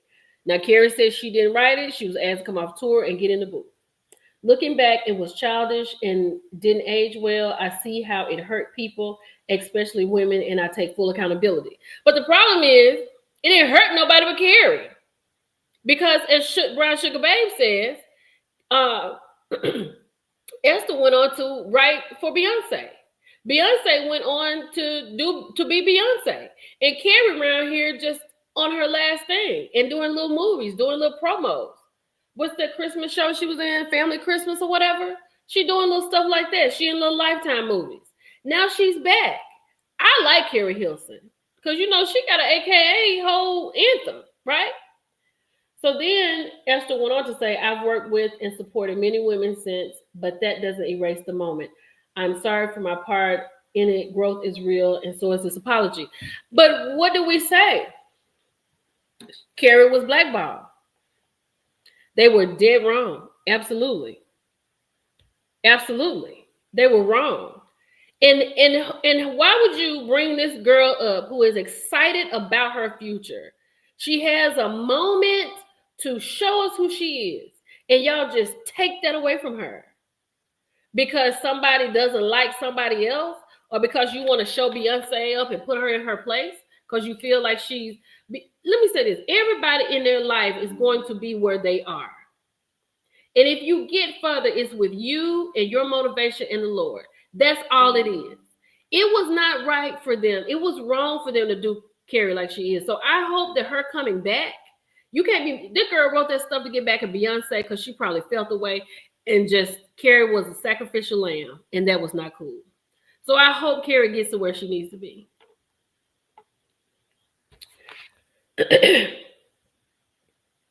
Oh, Amy went on to say, that's really unfortunate. I think Carrie's career went down because she was too caught up in the mess with Serge Ibaka. I don't know what that's about. I don't know. But you can talk to me about that online because I want to know what you're talking about. And what is going on with Polo the Don and Jay-Z and Beyonce for him to be... I know. So I really and truly hope that Carrie can get her things together. All right, y'all, we'll get ready to move on. Let me take Carrie down because we talked about that. I don't want to get caught up in... we talked about Giselle. All right. Let's get into the Obamas. So, child, one thing we're going to do is jump to a conclusion. We're going to jump to it. So, Michelle is breaking her silence on the Barack and her on their divorce rumors, right? So they're saying the former first lady breaks her silence on the speculation that she and her husband, Barack Obama, are headed for divorce after 32 years of marriage. She said that... Where is that? She said the interesting thing is that when I say no, for the most part, people are like, I get it and I'm okay. And then she said she was talking with Work in Progress with Sophia Bush. She said that's the thing, that we as women, I think we struggle with disappointing people. I mean, so much so that this year they couldn't even fathom that I was making a choice for myself, that they had to assume that my husband and I are divorcing. So Michelle is saying, just because he was the president, I was the first lady once upon a time, and I don't still go along with everything he said because when he became the president, I had to give up my life. Because point blank period, she had to do that. We've seen enough movies and we've been delved into politics enough to know. She had to give up everything. She was a lawyer at the top of her class, smart, engaging. She can do it all, right? But she had to be a first lady, which means that all of that knowledge she has, now she needs to be able to pick out a China pattern. Now she needs to be able to talk about the Christmas trees to decorate. Now she needs to be able to look at place settings for the dinners that's coming up. So she said it's hard for people to understand that now I'm choosing myself. I'm back. Michelle is coming back. Barack out here parasailing. He doing what he want to do. He going to funerals. He going to all kind of stuff. I ain't going to show up. He at the basketball game. I'm at the house. I don't want to do it. And I don't blame her. If I don't want to do, I don't want to do it. I don't want to go to a funeral. I don't want to go and sit around the new coming up administrator. I mean, I love George Bush, but I don't feel like fooling with him today. You know what I'm saying? She said, I love Michelle Obama's podcast show. Oh, really? I need to get into it because I know it's good. I know it's good. And then she said, this couldn't be a grown woman just making a set of decisions for herself, right? The 61-year-old continued, but that's what society does to us. We start actually finally going, what am I doing? Who am I doing this for? And if it doesn't fit into the sort of stereotype of what some people think we should do, then it gets labeled as something negative and horrible. So Michelle said she about to do her. Forget what y'all talking about. She not leaving her man because she is my man, my man, my man. He's the president. Your man is not. Okay? I ain't going nowhere. I'm just about to do me. And he understands that. And I'm coming back home. I ain't going to do nothing crazy. I'm just going to do Michelle Obama. And I understand that. Because I was like, why do people think Michelle and Barack about to get a divorce? I think these two would never get a divorce. I mean, things could happen. But it makes sense what she's saying that she's trying to do. And do y'all feel Michelle on that? I get it. Yeah, they want them to be miserable. I know, Crystal. Hold on, let me get my outfit to Crystal. I agree with Crystal so much. This is a beautiful couple. Some people hate black love outside can destroy your happiness if you let them. Yeah. You gotta understand, if you put your whole life on pause. Whatever it is you're doing right now, Crystal, your husband says, your boyfriend says, whatever, your significant other, they say, look, you got to stop this. You got to go with me. And this is what I'm going to be doing. And you got to support me. And if you love that person, you believe in that person, and you go with that person because you know what he's doing or she's doing is important. But you have left a whole person back there. You are still back there in the back, but you're standing here next to him. So now she's going to get herself from the back and bring her to the front. And nothing is wrong with that. Nothing is wrong with that. And Barack said he in the doghouse anyway. Because she didn't want him to run. And he ran and won, and not only once, twice. So, he ran there probably rubbing Michelle's feet every night and feeding her grapes and cheese.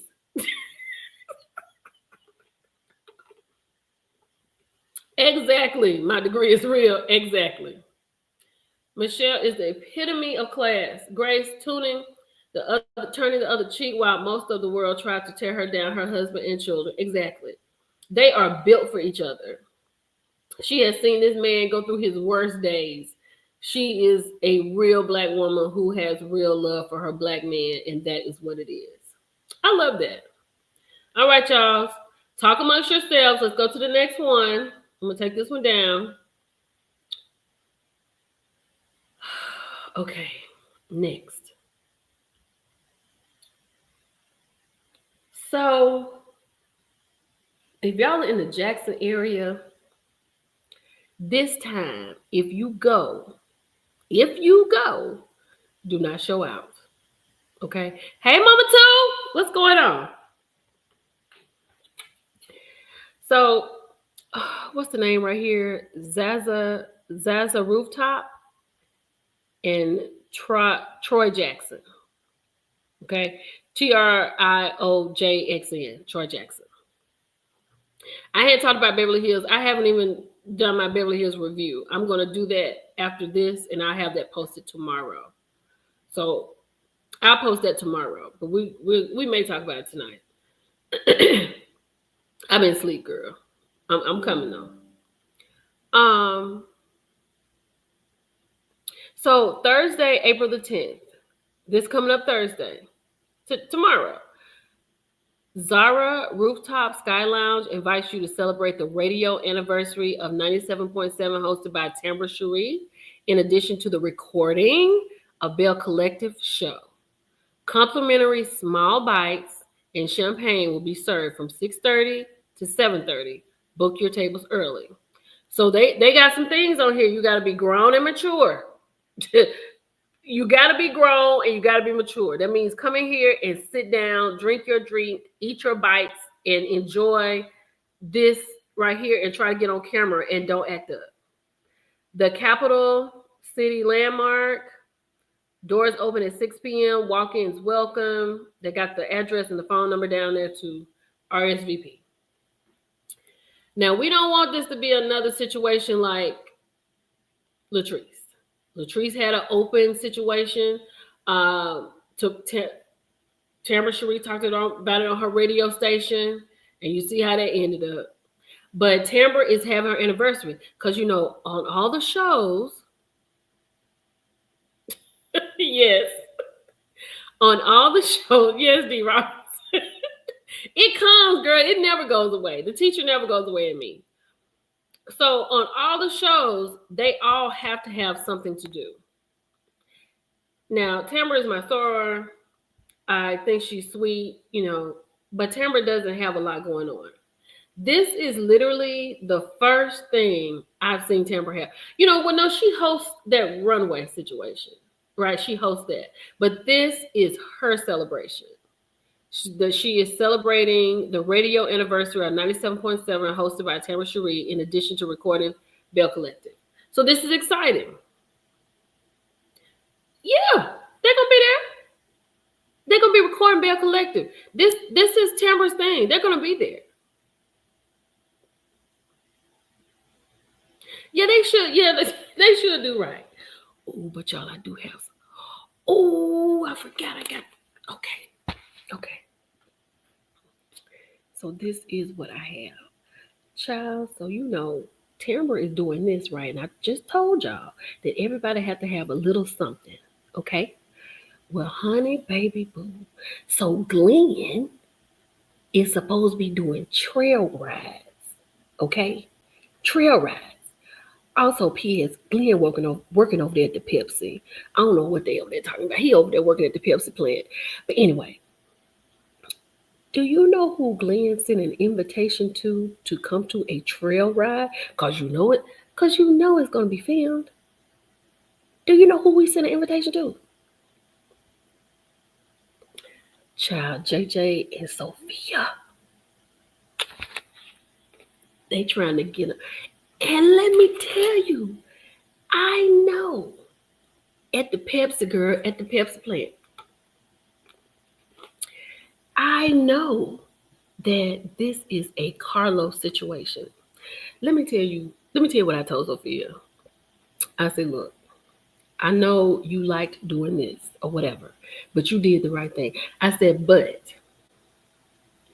the only way and I wasn't talking about her, I'm gonna say me. The only way I could come back, he gonna have to log on into this YouTube right here. Okay? He gonna have to send me a StreamYard link. All right? And he gonna have to come on back here and we get this thing rectified. Hey Bianca. He gonna have to get him rectified. But this ain't nothing but a Carlos move to have Glenn invite JJ. You know, Glenn don't even like JJ. You know how he talked about him and Cliff? And I feel like this is a way for Carlos to get them back on the show. Because you've heard Carlos say, oh, baby, when people be on TV, they dying to get back on TV because it's hard. They don't like to leave television. So Glenn went over there and invited JJ and Gucci to come to the trail ride because Carlos probably thinking he can pull them back in. Because let me tell you something. People can talk about Sophia and JJ all they want to, but I'm going to tell you, this show going to be different without them. It's going to be different. Selena's whole timeline was built on going at her back and forth with Gucci. What's she talking about now? And I ain't talking about Selena because I've already told y'all. When I talked about that little Brandon TV thing, that's where Selena needs to be. Because that's where I love her at. Because she over there with them dancing doll parents, the parents I know, she just felt good over there. Over here on Bell Collective, Selena might, I can't wait to see what she's going to talk about. Because her main storyline is gone. And I feel like Carlos did this to pull her in. Exactly, Miss Lacey. Look what Miss Lacey said. He cannot stand JJ. Glenn. And he done called him and invited him to a trail ride. Now we'll see if that's gonna be on the show. So this is what we know we got on the show so far. We know it's a possibility of having a trail ride on the show. Because why would you not want JJ there at a trail ride? Why would you not want So Gucci there on the trail ride? Right? Not. Why would you not want them there? Because that would be great for the show. Oh my God, JJ and So Gucci back. I knew they wouldn't leave, but they can't come back just because of that. Just because the way you'd have acted. That ain't nobody but Carlos got them doing that. He still has not. He still has not contacted her. He still has not. We talked about that last month. He still has not contacted her.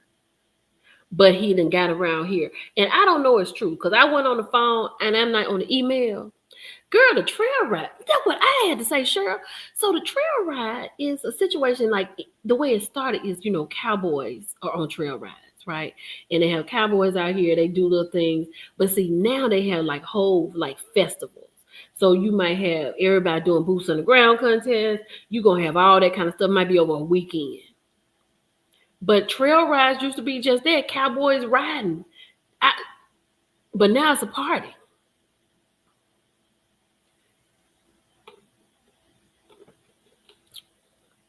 They should have had a trail ride show from jump. She said that's more in line with. Come on now, we do more than trail rides in Mississippi now. You got to give us more than that. I don't know. I've never seen a trail ride at home. I've never seen that. I've seen them in Texas. They have them in Texas all the time, and like in Houston, down in that area. I've never known them to have a trail ride in Mississippi. But I don't live down that way, so I don't know they could. Nah, yeah, I don't know, child. I don't know about all that kind of stuff, but I know that the reason that they didn't call JJ to come to this trail ride is because they can make a cameo on there, and that would hike them ratings up and get people talking about it. Is Gucci coming back? Is JJ coming back? Cause Letitia, okay. I'ma say this. Child, is something brewing over there, okay? It's some stuff going on over there on Bell Collective. I'm going to say that. When I get permission, I have permission to say this. So when I get more permission, I will tell you more. Okay? We good? Teacups should be filled. In Sladen, Mississippi, she said, okay, D. D said in Sladen, Mississippi, it goes down. A trail ride? Oh, she said Asia said they just had one in Byhalia. Girl, are you serious? She said 5,000 people were there.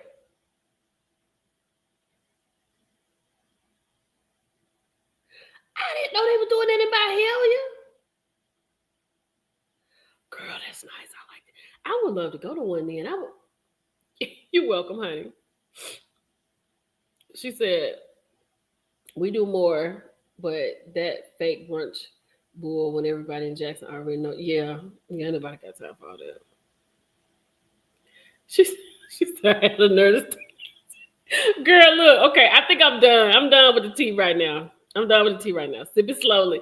Everybody should have tea in their cups right now. Everybody. Let me see.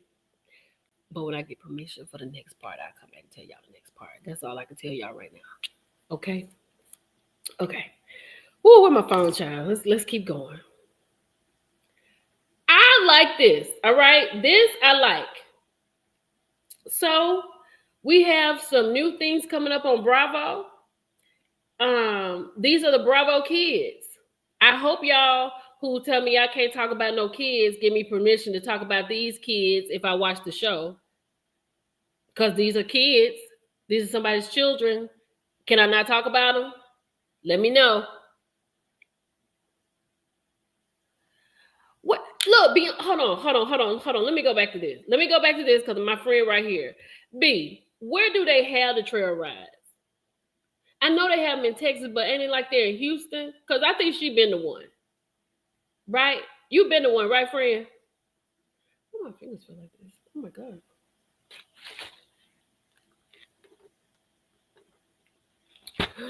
Ooh, Black Cowboys. Black Cowboys. I think that's awesome. I think it ain't nothing like a black cowboy. Oh, child. Let me get off of that. Let me keep going. So we got the kids of Real Housewives of Atlanta, Real Housewives of New Jersey, and Real Housewives of Salt Lake City. Okay. So we have Riley at the top. This is where am I? Okay. Riley right here. This is Candy's baby. Riley looks so good. And you know what? I think this is going to be really good for Riley because as we've seen her grow up, she's been like in her little shell. Oh, South Carolina. Okay. Riley has grown up. She is so beautiful. She lost a lot of weight. Ooh, ooh, ooh. Butterfly said no. This is Gia. Gia is Teresa Giudice's daughter. And when I say she's full of confidence, personality, and not minding her own business, she's full of it. She's going to be the stress in the show. Thank you, Mama Two. Love you too. Thank you. I appreciate that. I appreciate you, Mama Two. Thank you so much. Then we have Ariel. This is Kim's daughter. This is her, not her baby girl, but her baby girl before the squad that she had with Croy. She said, I'm glad I'm not at work with you because, baby, I would be there. Yes, honey. So we have Ariel. She never got a lot of shine on the show. Bethany gathered who today? Who the Bethany? Girl Kim Zolciak. This Kim Zolciak, baby. This Brielle. No, not Brielle. This Ariel. Yeah. She is, girl, she looks so different, don't she?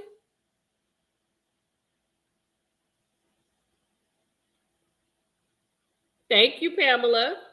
Thank you, Pamela. No, this is Gia up here, but this is Ariel right here. Gia was a standout. And then Brooks. This is Brooks. Now, Brooks is Meredith Mark's son from Salt Lake City. Brooks is a mess. And I love Brooks because he's here with the mess. Okay? Okay, I'll check it in a minute. I love Brooks. So these are the kids of Real Housewives. This is the next gen NYC. So is this something? And I don't know. This is another little black girl right here. I don't know who she is. I don't know who all these other kids are, but we got Ariel, we got Gia, we got Meredith's son, and then we got Riley. So I think I'm gonna definitely tune in. I'm definitely tuning in for Riley. Brooks looks different to you? Hold on, let me go back over here. Right here, Brooks looks different. He looks, maybe because he is standing up straight. You know what I'm saying? He got some clothes on. He don't have nothing on his head. Oh, that's Dame Dash's daughter. Got it. Okay. When you sit to my right here, that's Dame Dash's daughter. Okay, Ava. Okay, I'm watching. I was definitely watching for Riley. And now I know, when I saw it, I was like, oh, that's Gia. I like Gia. Yeah. And then when I realized it was Kim Zolciak's daughter, and now it's Ava, I'm definitely tuning in for the first episode. It's going to be June 3rd. June 3rd, the Bravo kids are coming. Gen Next NYC. I think this is great.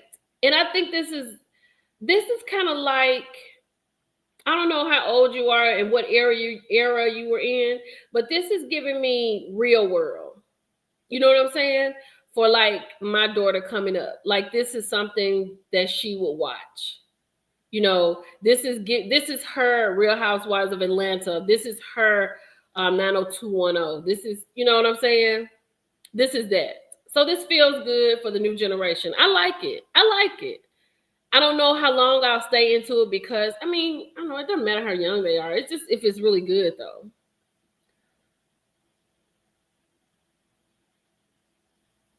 I got to get and see what you said, what Bethany said. Girl, I may do that before we end tonight. Hold on. Let me take this down. Let me go to the next thing. I don't know if they're in a house. I don't know that. I think they are. I think they are in a house because I saw them by a pool. So I think so. Beth, Bethany baby can't be on TV, child. The way her divorce was locked up, she had that baby boy locked up. Ooh, honey, that man did her so dirty. That was horrible. Child, let's get on to this lady right here because I want to. Wait a minute. Am I going to get on her? Hold on. No, before I get on her, let's get here. Child, Justin Timberlake and Jessica Biel are divorcing after 12 years. Couple are in midst of secret trial separation and leading totally different lives. Baby, listen to this. Listen to this. Y'all ready? Hold on. Where is it? Where is it? Justin. Let me find my Justin Timberlake stuff. Oh, here we go. So Justin and Jessica have been married for 12 years. It's on the rocks. The singer is also, his previous bad boy antics comes bare on their rocky relationship. The singer is unhappy that his wife has chose to embark on a new movie project and not join him on his Forget Tomorrow tour, which is failing because the tickets aren't selling, bars. Okay?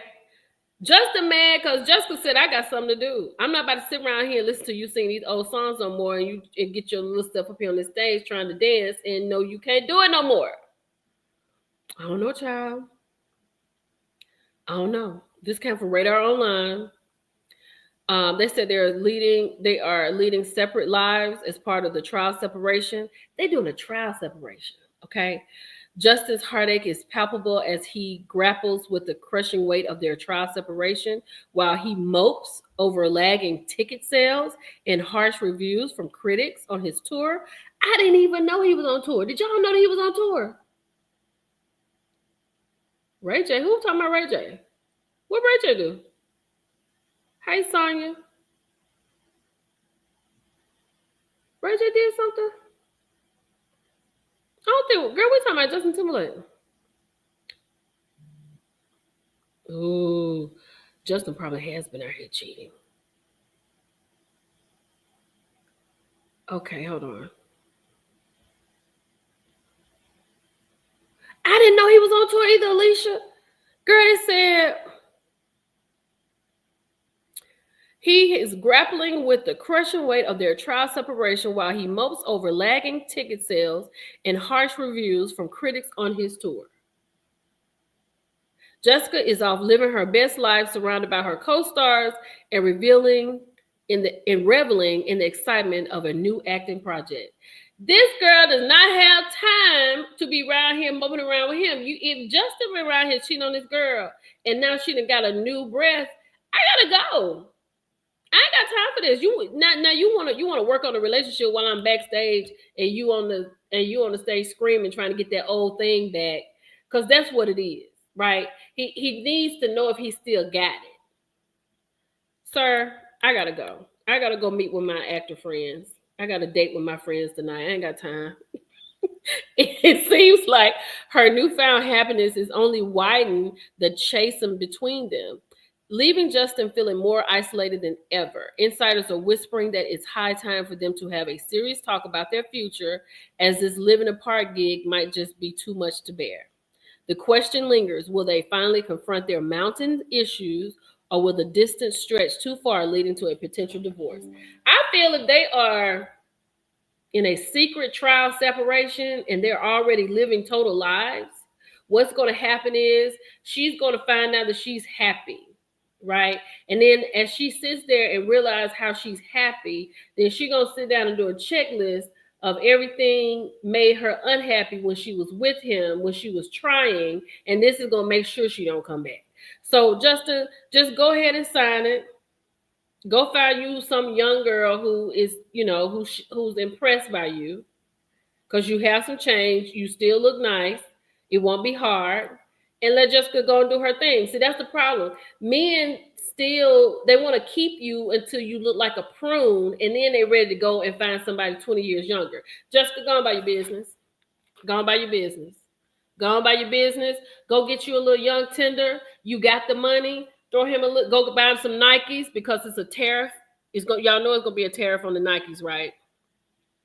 Jessica got the money. Go on, get your baby some tariff Nikes, and let him come up. He gonna be fine. Let him sit over there in craft services and wait on you and blow your back out when you get back to the room. Child, nobody got time for Justin. Now, if he boomerang back to Britney Spears, we already gonna know what's going on. That is gonna be a crazy place. Jessica be a little crazy. That's what I'm saying. They will do that. Cheryl, they will do that. And before he gets that last pull of life, get out. Because she looks like her life is being sucked out of her through a straw. She looks like that. And he needs some foundation or some suntan and lotion or something because this is a lot. That's crazy.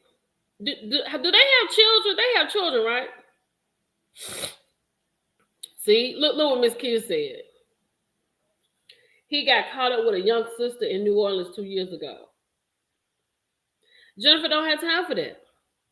I mean, Jessica don't have time for that. She done went around here and she done got her a gig, honey.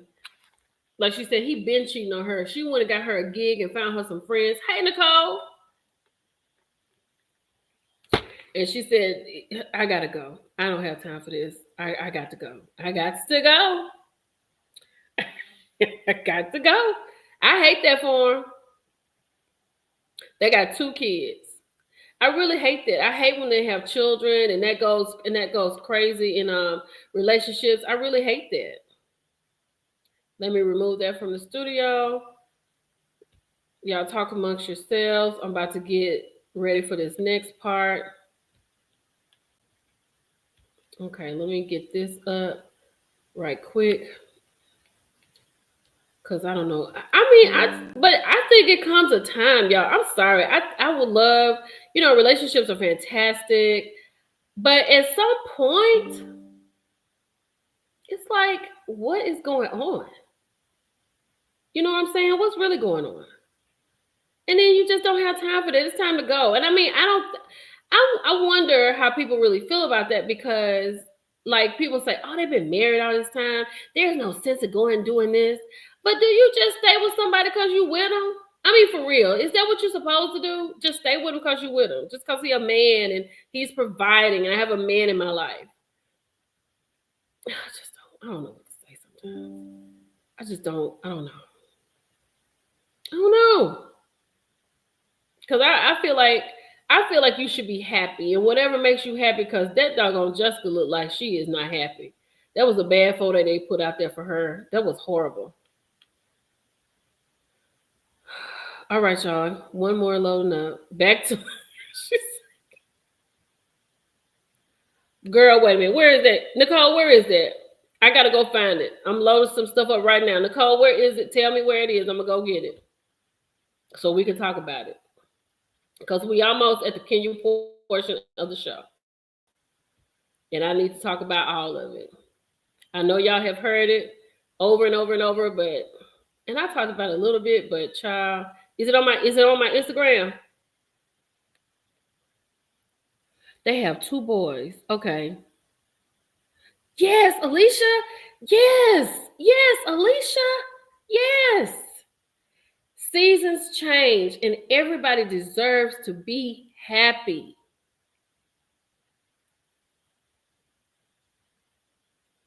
Yes, Chef Don Don, thank you for being here. And yes, when your intuition is talking to you, listen to it. Men don't have that.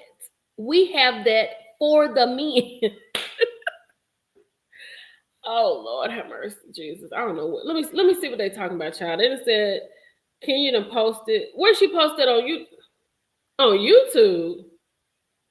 Is this on her page? Is this on her page?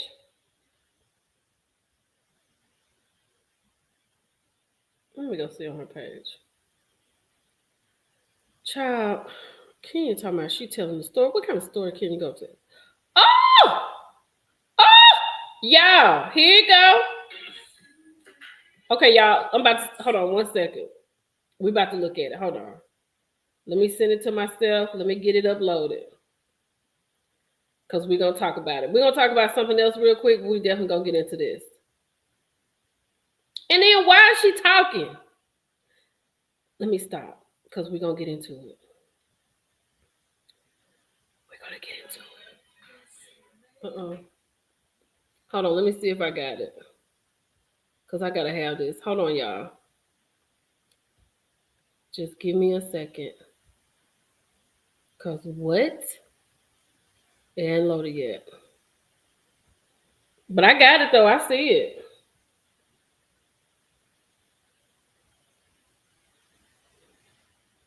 I'm going to get it.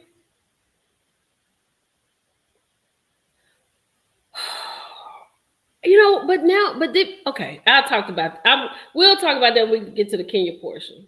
Okay, we'll talk about that at the Kenya portion. I'm not gonna do it right now because if I do it right now, I'm gonna be all over the place, and I don't want to be all over the place. So I'm just gonna send it to myself, and then that way we'll have it, and then we'll talk about it. Okay, fair? That's fair. We'll get it if it comes up. Okay, so before we get to Kenya, let's get over here to Porsha. Porsha started her YouTube yesterday, child. Honey, I don't know about you, but I couldn't listen to all of it. I couldn't just sit and listen to it. You know what I'm saying? I wanted to listen to it because I knew we were going to do this today, and I wanted to listen to it so I could bring it to you. But it was just, I don't know. It was a lot. So this is the part I do want to talk about. First of all, why Porsha have all that food right there in front of her? Why does she have that? She had all this Popeye's chicken and she waiting to eat these popcorn chickens and these biscuits. And you know good well you got to eat them biscuits when they hot. But what I wanted to talk to you about was Porsha says that she believes the Drew Dennis rap storyline. I know, girl, eating the chicken. She believes that their storyline was made up to piss her off for filming purposes. She said, I don't believe it. It was supposed to cause me to react how I did on the show. And I feel, and then got her legs.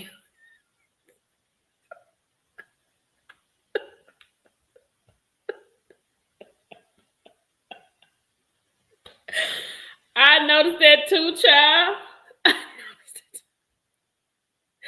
So Porsha said that she feels like she doesn't believe it. She feels like it's a storyline. Hey, Khadifa, I'm glad you're here. She said she thinks it's a storyline to make her react the way she has reacted so far on television. So Porsha says she doesn't care what's going on with Drew and Dennis, even though it seems like Drew and Dennis are just really working together. Although she's named her dog Peanut Butter William McKinley or whatever, Dennis's last name. I don't know. I don't know what to think about this. I don't know what I think about it. And see, here's the thing. I don't know if they feel like they can just like Porsha got all the people on here. She got the following, so I'm sure she will be monetized soon. She's only made one post, so she's gonna have to get the hours, and I'm sure she'll have them by Monday. She'll have everything she needs to monetize by Monday, 100% hands down, without a doubt. And people are gonna go and listen to her. But I feel like it's gonna be another situation like Nene. Nene came out here, hello, one whole interview, and we didn't see Nene no more. No more. We have not seen her anymore. Nothing. We have not seen Nene one more time. Nene had an interview with Carlos King and Michelle A.T. Alien Brown, and she has not been back since. Like, how does that make sense? How are you going to come on here and tell us that you got... Uh-oh. Oh, there we go. How you gonna come on here and tell us that you have that you having a show come out on YouTube? And I don't think people realize how much you have to work on it. I don't think they realize, like, I have to schedule. See, Kenya hadn't even made her YouTube, and she already has 10,000 people. And she gonna have 10,001 because I'm gonna go over there and join after this live. You know what I'm saying? But the thing is, it's like, I don't think they understand the work that we have to put in this. When I tell y'all we having a live on Wednesday, that's it for y'all. For the most part, y'all know Military going live on Wednesday. The only thing y'all worry about is what time. Is it gonna be in the morning when I'm on my way to work? Is it gonna be at night when But we do know when she gets back home to Texas, it's gonna be every Wednesday at this time, right? Because I may change the time according to how you all like it. I don't know yet. But it could be still in the morning at 12, or it could be in the evening at like 6 or 7, something like that. I don't know yet. But they don't understand. We expect you to come back every time. Nene hadn't been back since. Now she got to go out there. You got to work. You got to call these people. You got to get them to come in. You got to pay for them to come in. You got to do stuff. Now, Porsha over here, she got a whole YouTube. Now, she talking about something. I don't know if I should talk about it, but I just want to talk about it. And I'm getting my breast done. And I'm going to do this, and we're going to do that. But I'm just waiting to see how much she follows through behind that. Now, Kenya, hold on 1 second. I don't really want to get into this yet, but I think we're about to get into it. Oh, no. Here we go. Give me 1 second. 1 second, I'm coming. Now, Kenya around here, she didn't come up here with a YouTube page, right? She's come up here with a YouTube page. Now, she wants us to believe that she's going to be here every week, or is she just doing this for this time so she can spill the tea? But before we get into that, tell me in the comments what you think about Porsha's. Do you think Porsha has stuff? I mean, even though it's Porsha, we love Porsha, you know? Do you think Porsha is going to talk about things that you want to talk about? Do you think she's going to talk about things you want to hear? Do you think that? What do you think? She said, Kenya unemployed. She has time. That's true. So that's all I had to say about Porsha. Porsha's getting a new situation. She's getting a new YouTube page. She said she's going to be coming to us. She's going to be showing her real life, telling us some stories. And I feel like maybe in that first YouTube, she told us everything we needed to know. I personally don't care about Porsha getting her boobs done. Everybody gets their boobs done on television, so we know that process. Yeah, she told us that she thinks that the timeline is timelining for the show to make her react. She did that already. She's already done that, so we've seen that. I don't know. I like Porsha on Real Housewives of Atlanta. I don't know if Porsha's that interesting to me to tune in all the time. I don't know. She could be. She's beautiful to look at. She is funny. Because when she said, y'all know my ex-husband was riding me, that was funny to me. Porsha's good for a laugh. Yeah, she's getting them redone. She said she had them for like 10 years. So it's time to get them fixed or whatever. Yeah, she's not a conversationalist. That's a good way to put it. Thank you, Dr. Meredith Davis. Thank you, Dr. Meredith Davis, for just reading my mind. This is it. She's not a conversationalist. It doesn't mean that she won't be a good YouTuber. Because she said, I think I'm an influencer. Okay.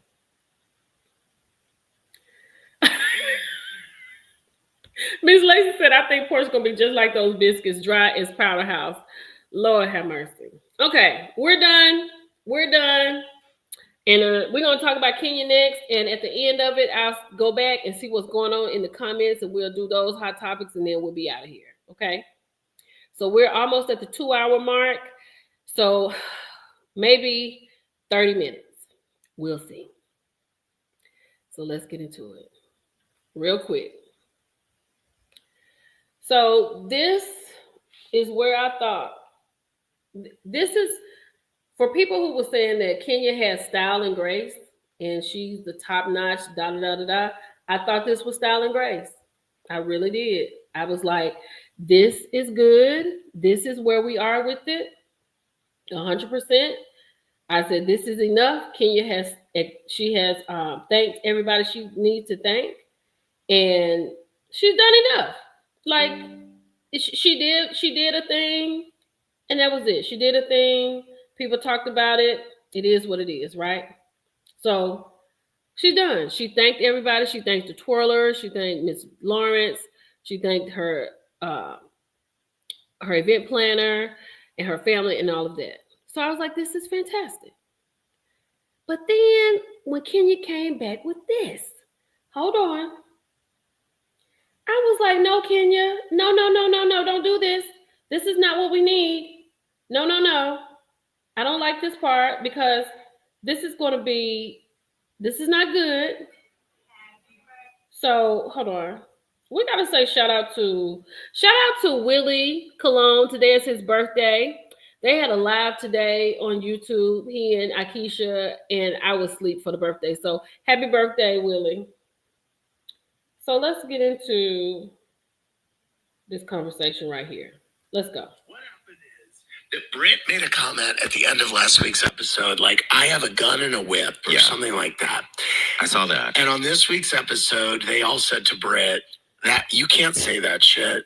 And she was like, yeah, you're right. You know, whatever. She shows up to Kenya's opening of her gorgeous salon, which is beautiful, that Kenya has worked so hard on, that she dedicated to her daughter. And it's this big event, opening it with all these people there. And Britt comes in and brings her flowers and says, I want to apologize to you, and a note. And Kenya totally ignores her, like totally. And Britt's like, okay, I'm just going to leave these here. And Britt leaves. And then Kenya gets up and makes her whole opening about someone came after me and they shouldn't have. And I started looking into who this woman is, and this is who she is. And she starts showing pictures of her. With like poster board that she printed out. And this is like one of the pictures is revenge her. Porn type. Yes. One of the pictures is her. Corn. Like, oral sexing. Yeah. And the Atlanta Housewives were like, we're out. We don't want any. The place like clears out. Yeah. And then there's and Cynthia said, in all my time at the show, this is the lowest I've ever seen anything get. And now, what is this glitter brace? Okay, I gotta let it go. I see your comments about that, Amy. Oh my God, I understand when y'all say a threat. So because she said I got whips and pum-pums, even though she didn't show it, she didn't mention Kenya in it, that's how people feel it's a threat. I mean, I'm gonna let you think whatever you want to think. I don't think it was a threat. I think she was just making a statement. But we're gonna get into it. I'm not minimizing it. They say, like, you know, there's all this talk of, you know, after the Me Too movement, it's like if you show someone a dick pic or a nude pic without them saying, yes, I would like to see that right now, that's like sexual assault.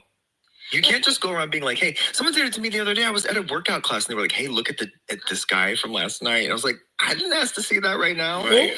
Yes, Jordan? Well, I was going to say, the bad part of it and the sad part of it was that, like you said, it was Kenya's opening of her store that she's worked so hard for, and that it's been Kenya Moore hair care for years. And it was like a big moment for her. Why and like, do that? She should have been celebrating herself, but instead she used the time to like do revenge porn and bring somebody else down. And at the end of the day, it was such a bad look for Kenya. Yeah, why would she do that? sabotaged herself and her business. Yeah. What was she thinking? Jody from Minneapolis, what did you think? Okay. I don't think it was a threat. I really don't. I think it was because she didn't say, I got this pum in my bag and can you say one more thing and I'm gonna show you what it does, blah blah blah, or this and this. I don't think it was a threat. I think she should not have said it. I think it was horrible that she said it. She should not have said it. But of course Kenya took it as such because That's how Kenya is. She takes the smallest thing and makes it bigger. And twirlers have to agree that that's how she does. But this right here, this one y'all should have got in Kenya's inbox, and y'all should have told her to pull this down. Y'all should have said, girl, look, go ahead and make a YouTube page and talk about it on the YouTube. Don't do this, right? Because this right here, this was graceful enough. This was, and I'm going to ask you this. Do you think this is her farewell? She'll never be back? I don't think she's going to be on the reunion. I feel like when she wrote this, it was fantastic. But then when she doubled down and came back with this, no, Kenya. No. It was a moment, a statement. Yeah, it was just a statement. Wrong moment, wrong statement, wrong time. But let me get to it. She talked about the two co-hosts being ignorant and sexual assault or whatever. Remember? And then so my whole thing about Kenya is this. Just talk about your part. Don't remember Phaedra and Candy anything. They have nothing to do with this. Matter of fact, you're not even on your job anymore, and Phaedra's going to be on the job, and Candy is over grossing millions on Broadway. You, ma'am, are in a bad situation because you are in the unemployment line. So don't bring other people into your stuff.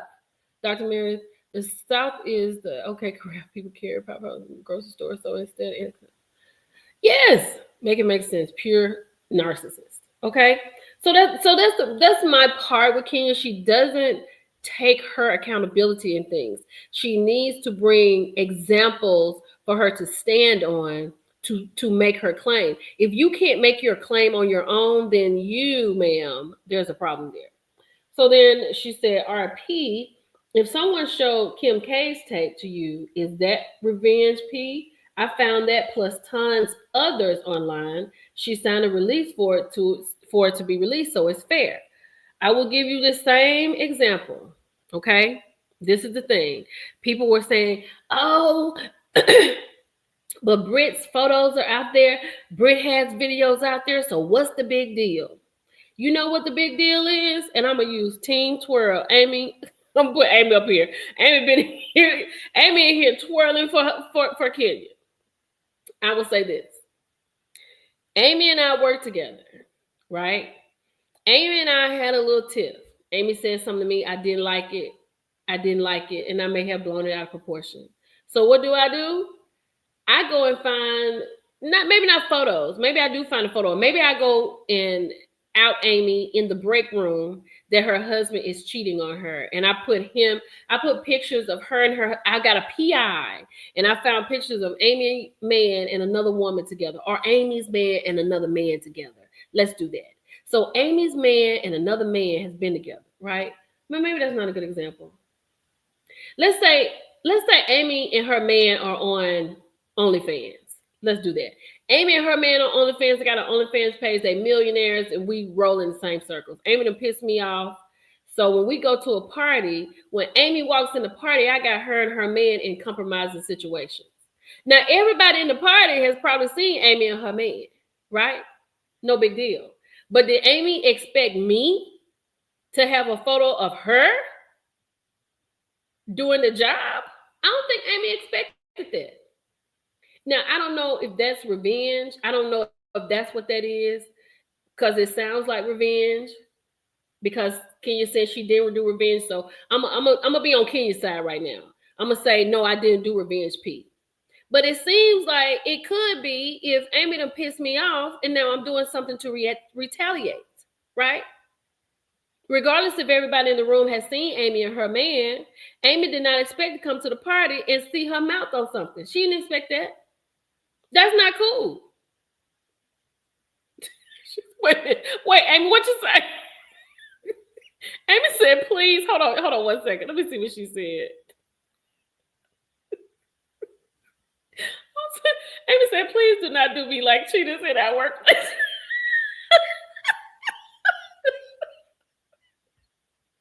I wouldn't do that to you, friend. I ain't gonna do that to you. Because see, Amy, you see how wrong that is?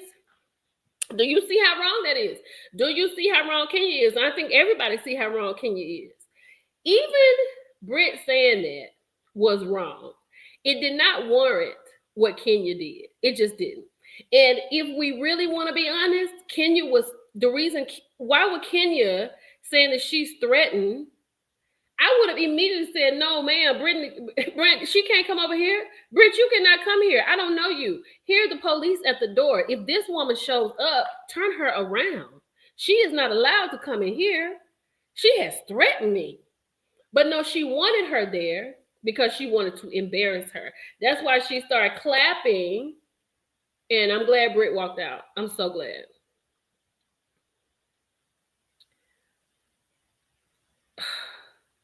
Yeah, why are you at the salon?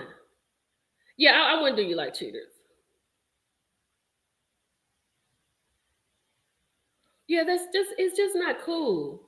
And then now, let me finish reading this story that she got up here. Let me finish reading what Kenya got. Cause child, and then she says, and then here it goes again when she talking about the Kim K thing. I mean, yeah, Kim got a release for it. I hope I'm saying it in the right context. You know, Kim's mama put that out. Razor didn't put that out. Kris Jenner saw the come up in that. And here's what's so crazy. You want to use Kim's X tape as an example. Kim gets paid $1 million off that tape every year. And you, ma'am, are at home trying to make it on a YouTube channel. Trying to come to YouTube so you can get some change. Because we all do know now that place not open, right? You do understand that, right? I hope everybody understands that. Let me keep going. Let me be quiet.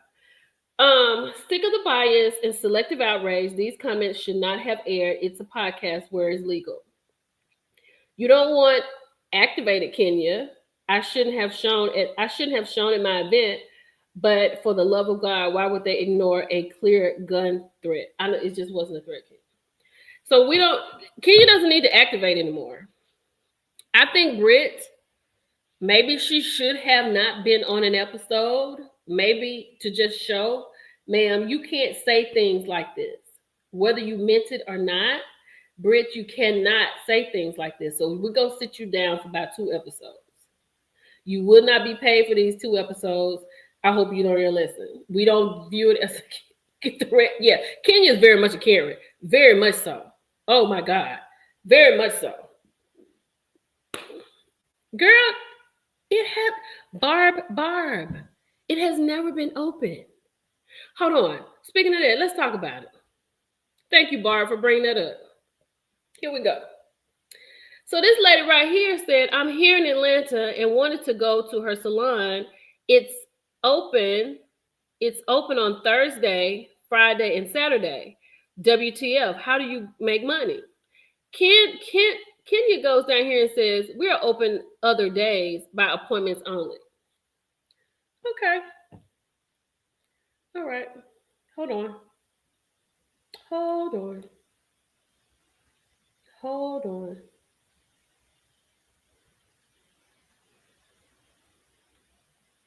Let's see. Okay, let's see. Don't want to do that. The number you dialed is not in service at this time. The number you dialed is not in service at this time. Okay, well, I can't make no appointment. Kenya's is saying she's open on Thursday, Friday, and Saturday. How do you make money? You live in Atlanta. Well, you live in, not Connors. Is it Connors? Georgia. I think, is it Connors? Where was I? It's not Atlanta. It's on the outskirts, right? So women do hair every minute in Georgia. Every minute. And you are not open until Thursday, Friday, and Saturday. It's not open on Saturday. If you go on over to Michelle's page, it was one of these days. She went and made an appointment. And when she got there, it was locked and no one was in there. Now, Conyers, it's just Conyers. Now, when I went, there was nothing in there. But when Michelle went, it was the chairs and everything you see in the white. So she did it up.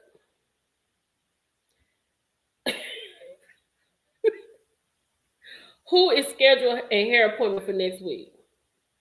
I don't know. It's not open. Kenya, even that moment, like she had that little hair show, whatever she had, and you did see some like hair dryers in the back, I believe. But the fact that she said this has been a labor of love, and this is for my daughter, but the person who just left is a person who's trying to bring me down. I'm paraphrasing. And then from that point on, it went from Kenya Moore hair care to let's talk about Brit. And that's where she messed up.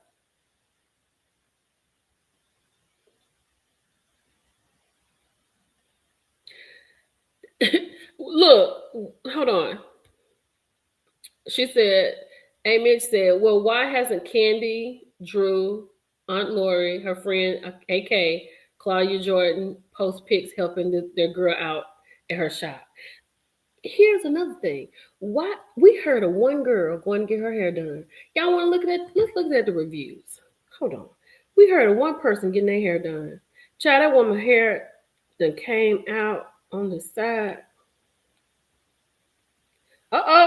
This I don't think this is real. Okay, wait a minute. Hold on. One lady had her hair come out. Somebody said rude staff didn't even get to sit in a chair due to the way we were treated. Somebody said, I'm so impressed by her hair products. I'm flying from Florida to have my hair done. The staff was extra courteous and engaging during my phone call. So we don't know if she made it. Congratulations, Kenya. Your salon is absolutely gorgeous. Wishing you the best. Very pretty, relaxing, big support of my sister. Feel like a real housewife. Hey, Kenya, thank you for a great experience. You're all very friendly and professional. Now, I don't know if this is real, so I don't know when it's open. So we can check back. We can check back on the dates. When is it open? Thursday, Friday, and Saturday. So tomorrow, let's all do our homework. Okay? We will, how about this? How about we'll do our homework and shop should open around 10, right? 11. So around 11, 12 o'clock Eastern, Central, whatever time you are, call and see if you can make you an appointment. And we'll reconvene over in my DMs on Instagram and let me know. But I think that would be great if it's open. But you heard Kenya say, she asked Kelly, like, how do I get people in? And then I don't know if they're going to play this part, but it was a part when she was in the back, somebody was recording and she was like, I can't get people in seats in here. And I'm not going to be disrespected like that. I don't know how Kenya feels like.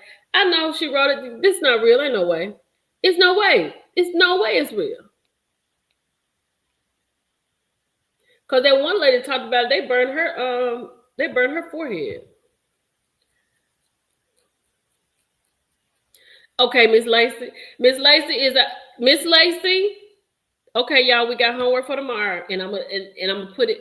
Let me tell you something. I'm gonna get up. I'm gonna look for it, and this is gonna be a hot topic all by itself. This is gonna be. We're gonna come back because the people gonna be mad, child. But Miss Lacey is gonna check for us tomorrow. She said, I'm calling tomorrow. I work from home, so I got time to play. I love it. Girl, we done called D. Robinson. This ain't the first time. This is the first time I done called on this live. Okay? I have called on TikTok live several times, and it was a Caucasian girl that answered the phone. I don't know what she got. I don't know. But I called a number that they gave.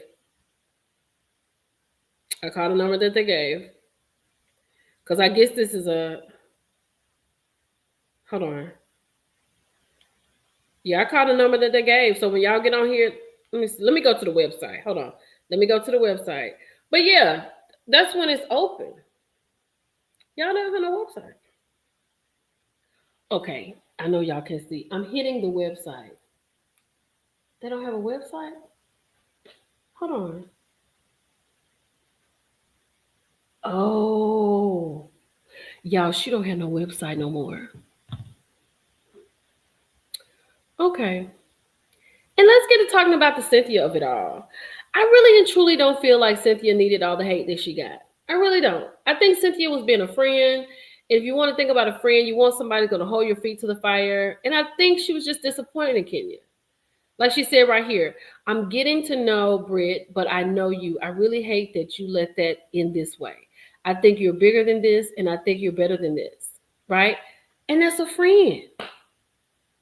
Now, Cheryl, you know, they going to say it's closed because it's 10:20 at night or 9 o'clock. It's going to be closed. We're going to wait till the daytime, Cheryl. Let's wait till the daytime, okay? Let's wait till the daytime. Now, go Google it, Pepper. Don't take my word for it. Google it. Everybody, even when you see it in the replay, Google it. Don't say Millie Chun said.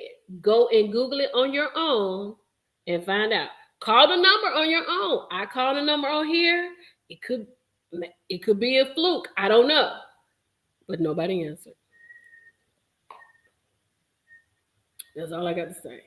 I feel like Kenya really and truly did herself a disservice.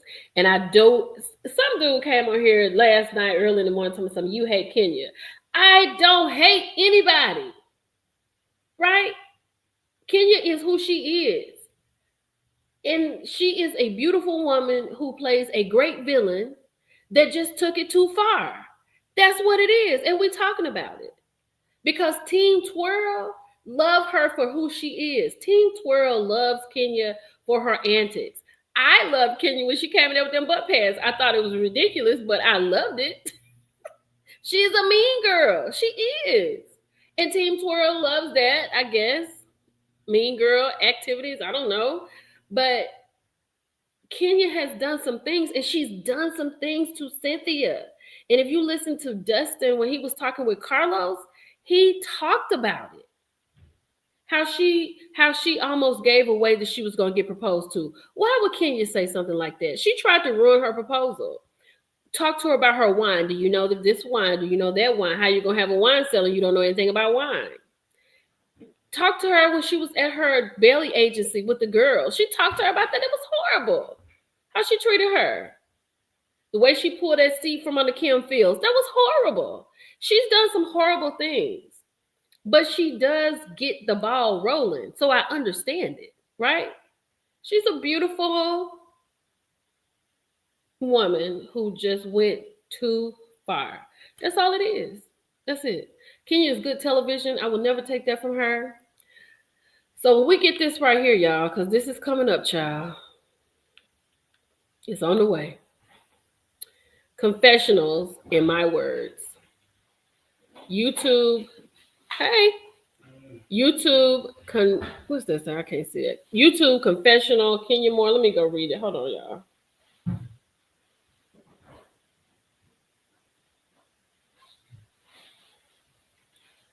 So it says YouTube.com official Kenya Moore, Tuesday, 4/15/2025. Subscribe now. Submit your questions below. Only subscriber questions will be answered. Oh, yes. I just try to grab something. I love that. Thank you. So I am Are y'all gonna put some questions out there? Make sure y'all put some questions out there.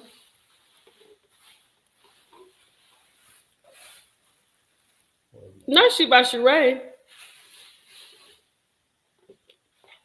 The YouTube handle is, I'm sure she watches my channel. I'm sure she does. It says official Kenya Moore. YouTube.com / official Kenya Moore. So official Kenya Moore. That's it right on here. Here it goes right here. Official. That says official. OFFICIAL Kenya Moore. Because we're going to subscribe. They said she already got 12,000. She going to have at least 20 more. Unfortunately, yes. No, child. I'm good. When Kenya rolled that car window. That's what, oh yes, Crystal. That's what you call was talking about. When Kenya rolled that car window up in Cynthia's face, Nene told her Kenya wasn't a good friend to her. And Nene went on to say that Kenya was going to be this show's downfall. And if quiet is kept, Kenya messed the whole season up. We can put it on her because it can be put on her. She just messed the whole season up. So now all we're gonna be left with is Phaedra gonna be on there soon. We're gonna have the girls' trip to Grenada, the island Grenada. What else is going on? So we got to try to figure out what's going on with Drew and her situation with her husband and Dennis. And who else? Who else is on there? I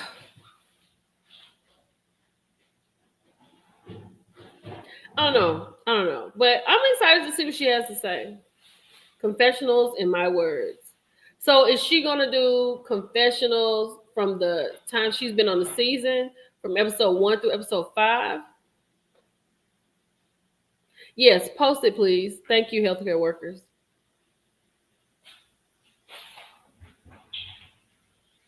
So is she going to do confessionals from that?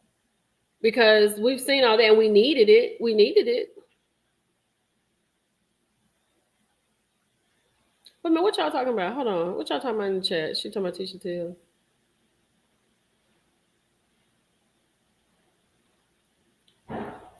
She probably does. Yeah, now she's trying to get the coins.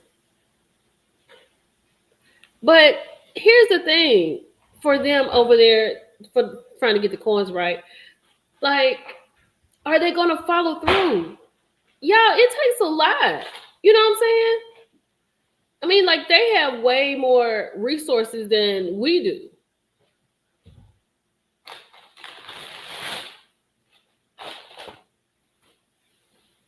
I don't know. I mean, we have to get this channel's numbers up. I mean, it's not Bell Collector coming back soon. Bell Collector will be back. It'll be back soon. I don't know when. I know they're still filming. I do know that.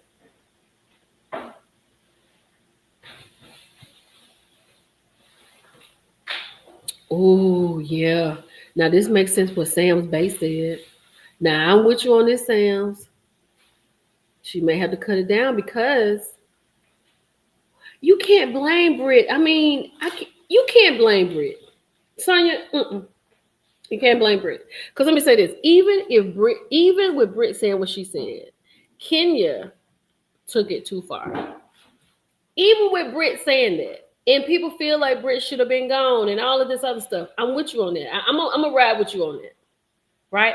But since Britt wasn't there, and Kenya felt like she was threatened, Kenya should never have allowed for Britt to come into her establishment. And even though Britt came in there with flowers and an apology, whether she meant it or not, Kenya should have been the bigger person and said, you know what, this may not work out well for me. This may not do well. You cannot blame Britt. You have to blame Kenya. Kenya ruined the entire season. Entire season. None of the ladies stayed because they didn't want to have anything to do with this. They didn't want to be a part of that. Would you have stayed? I mean, I see Akila stayed because that's really Kenya's friend, I believe. And she probably didn't leave because she's like, if I leave, she's not going to have anybody. But people were getting out of there. They don't want to be complicit in that. I would have left too. Even if it was, yeah, I get you. If they had been Britt's last episode, then yes, Kenya would have still been there. But Kenya really thought that she was going to embarrass that girl with this. I don't know. And I was listening to somebody else and they were saying that Kenya really was doing that for her opening. She thought that was her big one for her opening. And that was going to, I don't know, make the difference. You know what I'm saying? It's going to be a big ta-da. And it was. Ta-da, this is your last episode. She did. I hate it. I hate for her to go out like that. Because, you know, Kenya was put off the show once before for Mark.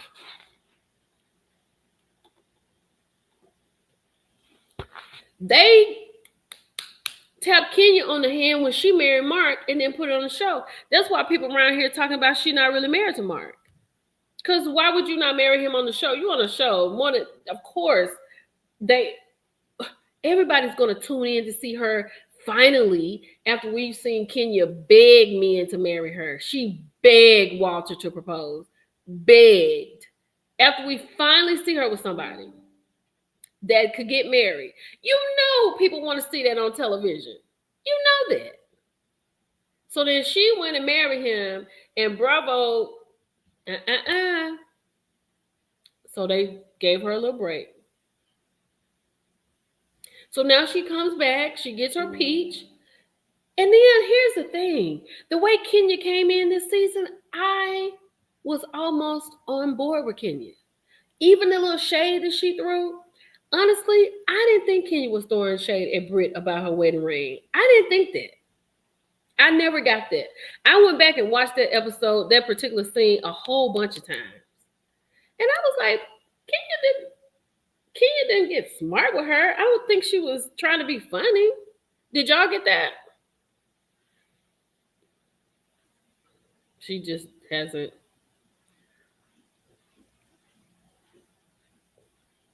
Yeah. Even if Kenya wasn't put off the show, that wouldn't make you want to go get your hair done. She might wear clothes because ain't nobody coming to there. Ain't nobody coming there. But I just really and truly didn't think that when Britt said, I was like, Britt, what is wrong? Because Kenya didn't do anything to you, asking you about the ring. I mean, a lot of people ask, like, girl, are you just engaged or are you married? Because usually you're used to having 2 rings, a band and your ring, right? So she was just asking a question. But it went too far.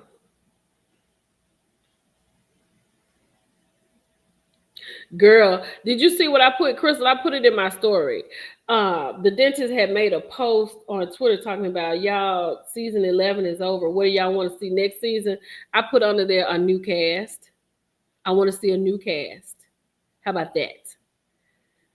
Because that can be on the complete chopping block. I will not watch that show. I went back and I watched the beach scene, and then I've seen clips. I don't know what happened in that 3rd episode. I would not watch it. I've heard people talking about it, just talking to me about it, and I can't listen to it for anything. It's horrible. Yes, Erica, 100%. 100% I agree with you. Because after the way Kenya came in this season, I was here for Kenya. I was like, I like this Kenya. She's throwing some really light shade. She and Porsha are having a good conversation. They're having good relationships. Porsha's like, we're 40 years old. We're mothers. Ain't no need of us being into it. So they were going to be the girls this season. You understand what I'm saying? The way they came in season 5 and they saved the show season 5, I felt like Porsha and Kenya would save season Sweet 16. That's what I had in mind. I was like, it's going to be good. It's going to be good. But then when we heard everything, how it went, and people didn't believe it, I believed it. I believed it 100%. I hated it, but I believed it. Yeah, she definitely moved the storyline along. Like when she was in that studio talking to Drew, I love that. People out here calling you a whore. I loved it. I thought that was so good. And then it was like, I will say this. There was so much anticipation for episode 1, episode 2, episode 3, episode 4, because we're waiting for this to drop. But as I was waiting for it to drop, I was like, dang, Kenya, I'm enjoying this season. Why did you mess it up? She messed it up. And then she over there in the tequila bottle because she knew what she was going to do. It was all premeditated. It was, if she was doing something really crazy to go to jail for, she would be in jail for premeditation because she did that. And so she needed all of that Patron in order to get her nerve up. Because if you listen to it, if you go back and listen to that clip, her whole speech was slurred. This was a labor of love. And it's for my daughter. But the person who just left here wanted to be disrespectful. I was like, oh, Lord, here we go. Here we go. It's going to be a lot. Here we go. And it was the whole time she was talking, and as she was slurring her words, I was like, Kenya, don't do it. Even though I know what's going to happen, don't do it. Don't do it. Don't do it. Don't do it. And so when she pulled out the first thing, I was like, okay, that's not bad. One of the pictures looked like it could have been Nene, but I was like, who was all those pictures on there? Who was all those people? So she had like variations of Brit, I guess. But then when she pulled out the other one, and everybody's face had the same expression, and then Cynthia clearing what we saw. Nobody wants to see nobody doing this. I was like, oh my God. So now, when she posted this, when Kenya posted this right here, I was like, oh, Kenya's gone. Like, she's gone. Like, people are talking about, is she going to be at the reunion? But what is she going to talk about at the reunion? Because if she does come to the reunion, Kenya will be on a segment. She will have one, like, 5 or 6 minute segment. Because she can only talk about when she was there. She could talk about the situation at the bank with Britt. She could talk about how great it was having this conversation with Porsha. We've come miles and miles apart from each other. She could talk about that. Girl, Krista, I don't know where she got them pictures from. Now that, if she come on here, I hope she talk about that in the confessional on Tuesday, because that's what I want to know. Where did you get these pictures, ma'am? Do I believe production had a hand in this setup? Production said they didn't know. They said they had no idea. Like, those posters boards are too big for production team not to see them. But see, that's the thing. Kenya got keys to the building. It's her building. She could have brought them in before cameras came. She could have taken them in there the night before. Like, it's not just as it seems. You know, if people are saying, because the way the production was wrapping that stuff up, because if you go look at Michelle's page, you can see them, like, literally running out. Like, production wrapping up cores as they're leaving the building. And so they said they had no idea. Kenya could have just brought those in. She could have got there before production got there. Ooh, Melissa said word on the curb is Ming Lee allegedly sent the photos to Kenya. Oh my God. Yes, Chrissy. That's what Melissa just said. Look at Chrissy said the same thing. It's very disappointing where Black women have allowed it. Yes. Absolutely. Absolutely. And then here go Brown Sugar Baby. Said Ming said she ain't got nothing to do with it. Ming said I'm on my own reality TV show, honey. I ain't got nothing to do with these housewives. I am over here on Basketball Wives, honey. Even if production knew, Kenya is grown. Ooh. She said Anonymous T dropped a video saying Ming Lee said, keep me out of it. I know that's right. Ming Lee said, I ain't got time for it. I'm selling this hair. I'm on Basketball Wives. My life is looking up. I'm doing my thing. I ain't got no time to be caught up in this. I know. Deja has a point. She said, I don't even see how she can come back from this. How is she going to re-engage with the group?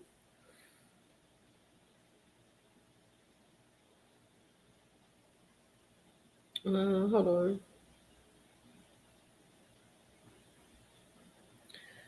Alicia said they were her OnlyFans pick, right or no? That's what I'm thinking. She said from an adult site. So I guess they all were from OnlyFans. I guess so.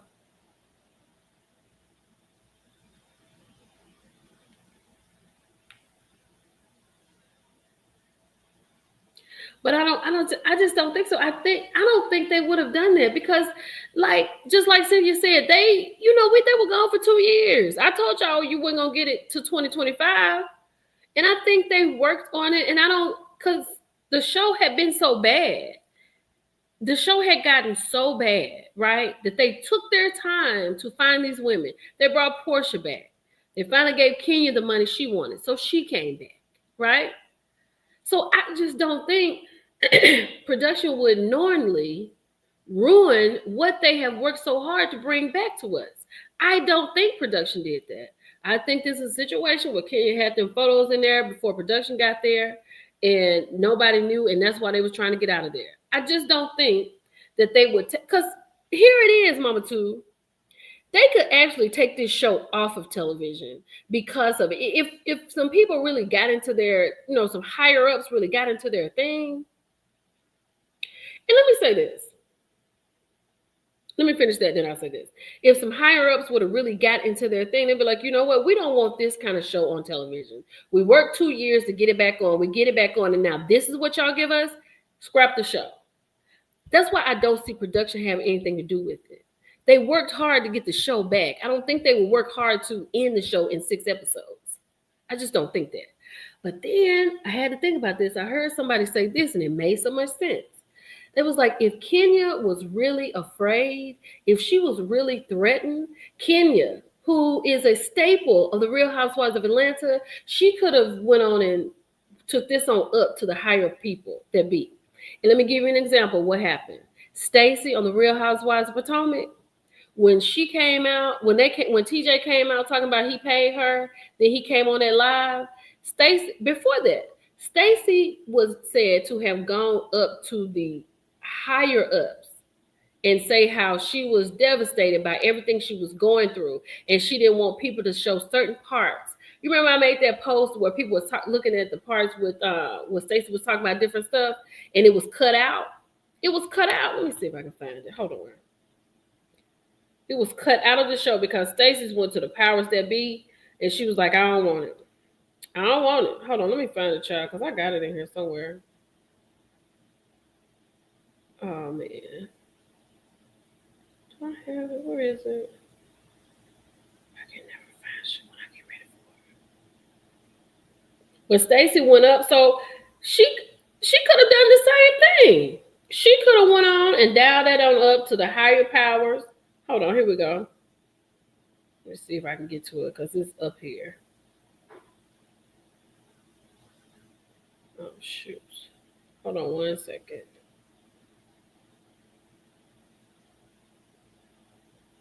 Stacey. The Cookie Crumble Chronicles. Y'all remember I talked about that? The Cookie Crumble Chronicles. Let me see if I find these photos.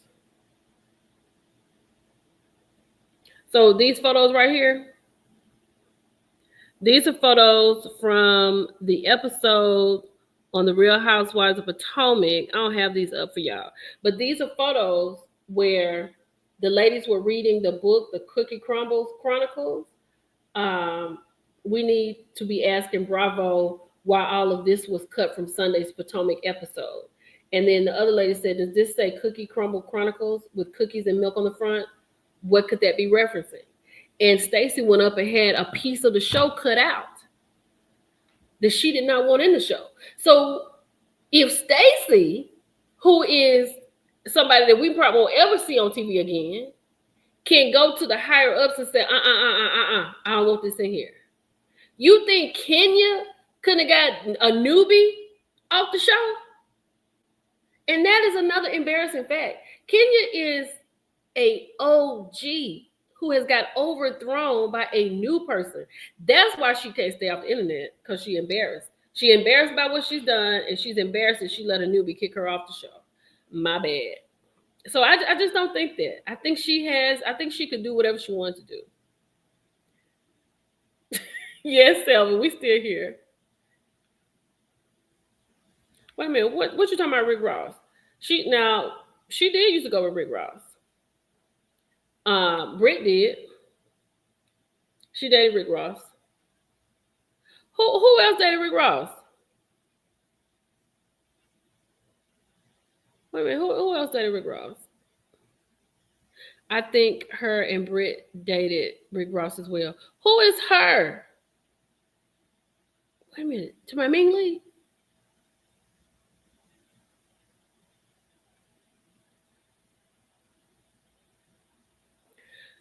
Honey. Yeah, I'm just saying, it's no way. If Stacey can channel it up to the higher ups, Kenya can phone calling in from her bed. Y'all, I don't like this. This girl that said something about a gun on this thing, I don't like this. Now, if y'all don't want me to react the way I can react, I want her off the show. I don't think it would be a problem. I think Britt, even if she was going to leave, I think it would be maybe 2 more episodes. She could have a conversation with Shamia and Angela like she did. And then maybe Kelly comes to pick her up and she's like, girl, I'm not going. And that's the last time we see her. I think it could have worked out just like that. So was Kenya threatened? No. Kenya was not threatened. Kenya didn't feel threatened. Kenya wasn't scared. If somebody threatens me, I don't want anything to do with them. I don't want you around me because I don't know what you're capable of. She wasn't threatened. She knew what she was going to do. It was premeditated. She did it, and I don't think production was involved. She just did it, and now she'll have no job. Sorry.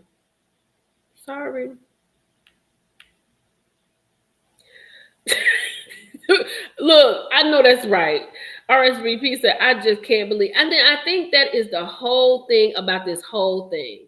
And Kenya coming on here doing confessionals is very late. It's extremely late because people are going to listen to it just to hear what she has to say.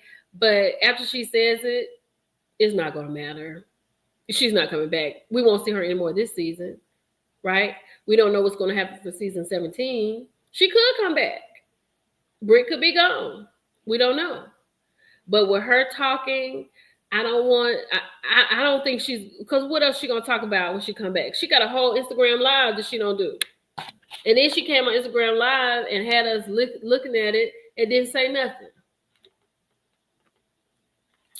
So this live, this confessional is just that. Maybe she's gonna do things that, I don't know. Maybe she's gonna do things that we were hoping she was going to say that we missed on the show. So if she does that, we'll get that. And then I don't know what she can say about threatening and all this kind of stuff that she hasn't already said. And then after she finishes, I mean, what you going back for? What is she going to do? What is she going to talk about? Oh, Ming Lee and Rick Ross. Okay. Ming Lee also said she still has tea on Britt. Oh, although they had no issues. I'm sure they all got tea on each other in Atlanta. She is super embarrassed. And then she won't stay off the internet, which is making it more embarrassing. Like, I feel like Team Twirl needs to get out of people's comments that they be, whenever somebody talking about Kenya, get out of those comments and get over there in Kenya's comments and tell her, girl, stop. If you're going to make a YouTube, just make a YouTube. Stop all this other stuff. You came out, you said thank you, I love you, the support, twirlers, event planners, Miss Lawrence, bravo, thank you. You should have left it alone. And then you should have came out today with this confessionals by Kenya Moore. That's the second time we should have heard from her. That's it. But when she did this, she needed herself. And by Nene herself, Nene is just now making her way back around to NBC Universal. Nene is just now making her way back around. She is just now hosting. You know what I'm saying? For the last 2 years, I think. She's just now getting it back. Just now. That's been like years. She went after Andy. She went after NBC Universal. She went after all these people, and they blackballed her. Now, Kenya brought her crazy stuff out here and made this comment. She made this comment, and she said 2 co-hosts are extremely ignorant and stuff like that. Like, stop, Kenya. Stop. We should have just seen her say goodbye, and then the next time we heard from Kenya, it should have been today with this. Like, oh, and then we would have been like, oh my God, this is gonna be so good. Because do y'all expect Kenya to have more than 1 episode? That's just a question. That's a real question I have. I know we're all imperfect. I know we are. But what I do know is that she twirled herself on out of her job. That I know for sure. And that was at her hand because she is responsible for that. I don't care how the twirlers fixed it. I don't care how many times they say somebody did something. She did it too. Because all she had to do was talk about her salon. Nobody knows what she offers. Somebody said they don't know the prices. No, she sat there and made a whole Martin Luther King speech about Brit eating. Crazy. No, Nene wasn't wrong for speaking out, but it was the way she spoke out, right? You can't really call the person that you rolling with that's writing your checks the R word. You can't say that. You shouldn't say that. But Nene is coming back. She's coming back around, and it's a possibility. You could get Nene back. People want Nene back. You could get her back. Phaedra back. Phaedra said some crazy stuff. If Phaedra said everything that Porsha said she said, that was foul to put Candy in that kind of light. That was wrong. Phaedra never should come back behind that. I'll say that, and I love Phaedra. But Phaedra, if Phaedra started that and said that lie about Candy, she should never come back. But she's coming back. Freaking Frack will once again be back together. So maybe, I don't know what services, Barb. I have no idea. I know she said she can wash your scalp with that little hair washer thing that goes like this. She can do that. Well, that's what she said. But when y'all call in tomorrow, y'all make sure y'all ask and let me know what they do, girl. Let me know. I know he told her to say that because I told y'all, Sweet Tea told me that Phaedra told her that she hates that she said that. She hates that she even said something. Because Phaedra, why would you say something crazy like that? No, I don't know how many episodes. I know, when they get, but this is what I have noticed about Bravo. Have y'all noticed that the girls are always on a vacation when the show ends? So these girls are going to go to Grenada. So whenever they get ready to go on this trip, I think it might be the wrap up of the show. Because we still have to go on that trip. And I don't know what else. So I don't know.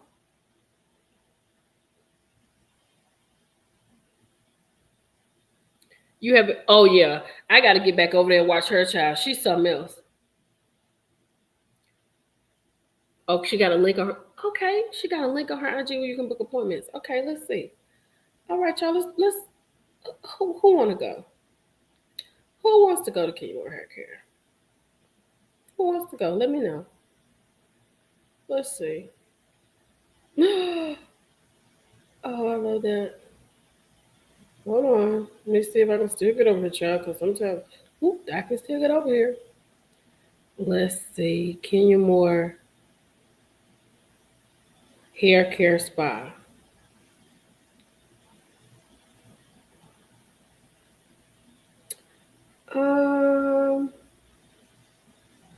Okay.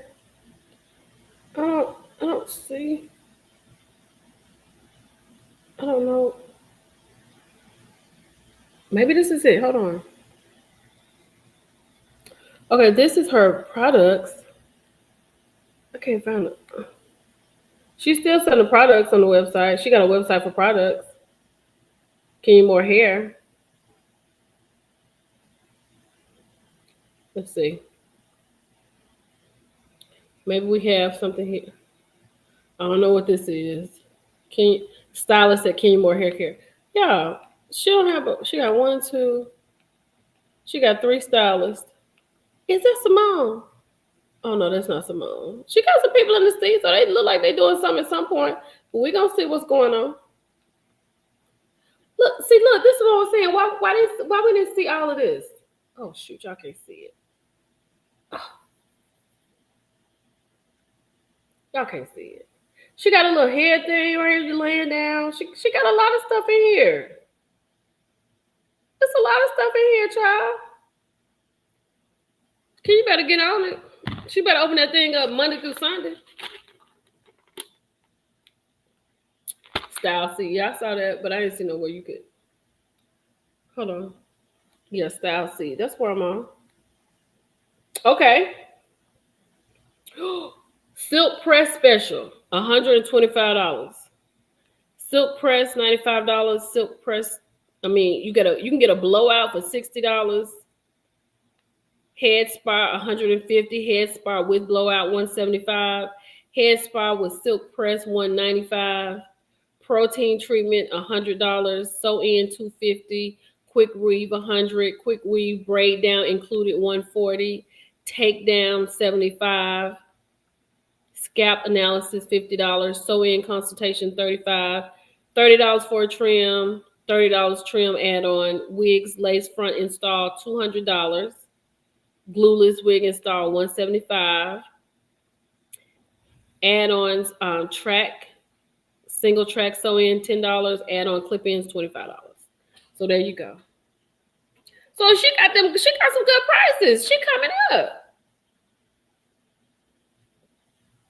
The Jasmine brand has posted a story about Ming Lee and Kenya. Ming said, get someone else to do it. Let me go on her Jasmine brand because they're going to do it.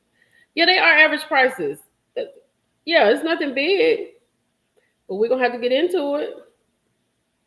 I'm not mad at it. I want Kenya to win. I definitely want her to win now. And you know what? Honestly, y'all, sometimes this is what it takes. Sometimes it takes you to have a jolt so you can be great. And hopefully, Kenya will use this moment as a time to focus on herself when she did not before and do well. She can use this time to be, to be what it is she wants to be. That's how I see it. And I hope she does. Okay, let's see the Jasmine brand. Let me see. Basketball Wives newbie Ming Lee denies providing Kenya Moore with explicit images of Britt Eady. Not my monkey, not my circus. Ooh. So the rumor mill has been churning, and the latest online stories that Ming Lee is the person who provided Kenya Moore with the explicit images of Britt Eady. Ming, who is slated to be on the upcoming season of Basketball Wives, previously dated Rick Ross. Britt also dated the rapper, and per rumors, the ladies have had a bitter feud since then. However, when confronted by social media users, Ming says she is not involved at all. Kenya has been dropped from the Real Housewives of Atlanta, at least for now, following the explosive displaying of the images at her salon opening. Where do y'all think Kenya got those photos from? Ming said it ain't me. Somebody said, you messy for telling Kenya that girl's business. Cute though. Ming said, the internet told that girl's business. What I know is still in my phone, and I'm not on the show. Not my monkey, not my circus. Girl, they said you're the one who provided the revenge pee pics to Kenya of your ex-boyfriend's ex-girlfriend, Britt Eady. Low down. She said they lied. Case closed. Ooh, what's the April Fool's joke? Yeah, this is definitely her joke.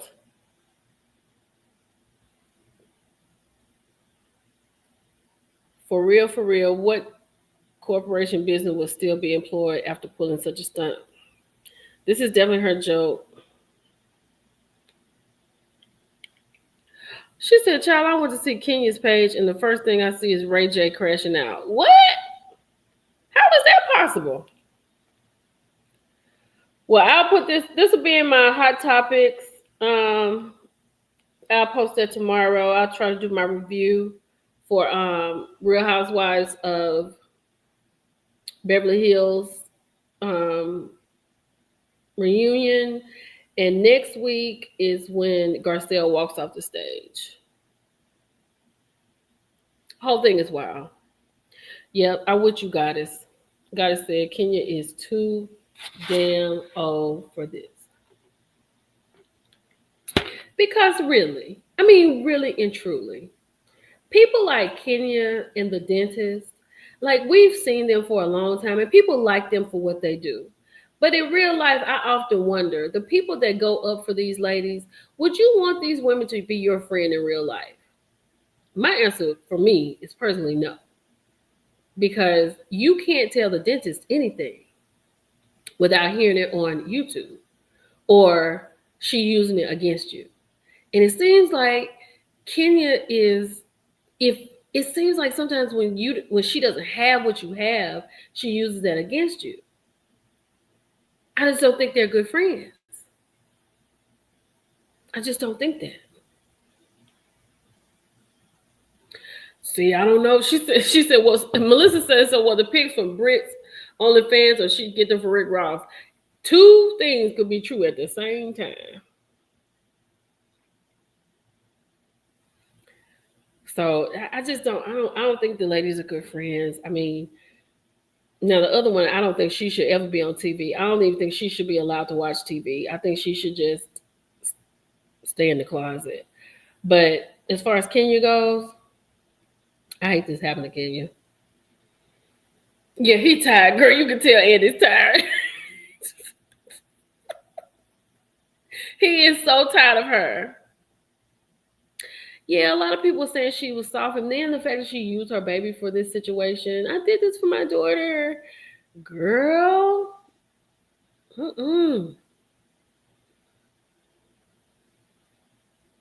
Yeah.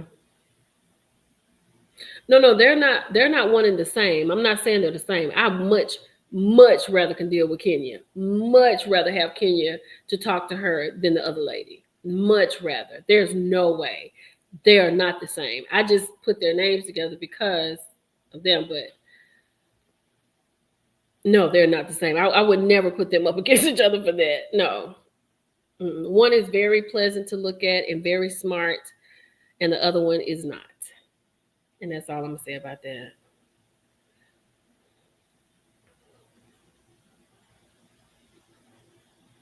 Oh, no, Sam's. No. Kenya said on Tamron Hall that she knew that the show would blur it out.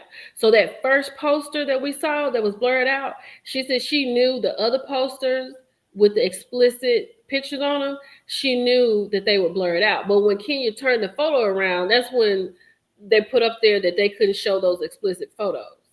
So we were never going to see that on television. Now, we were not going to see that.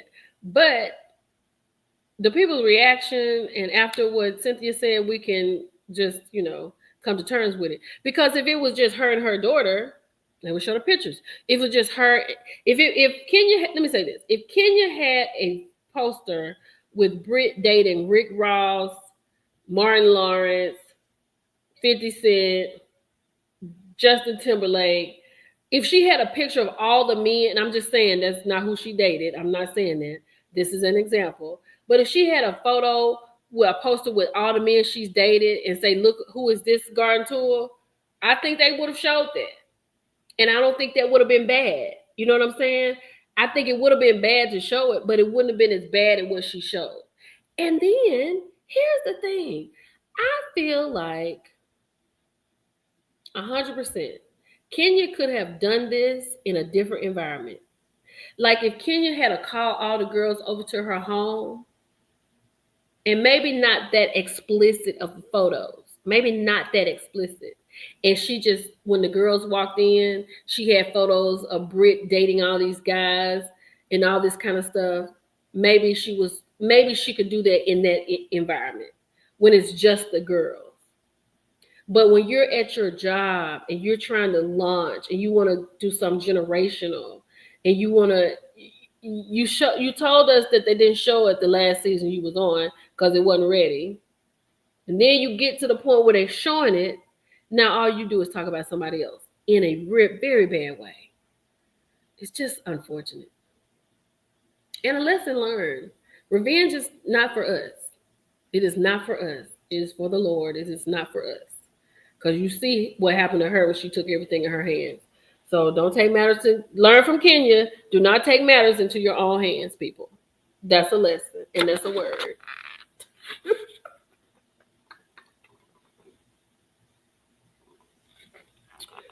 Yeah.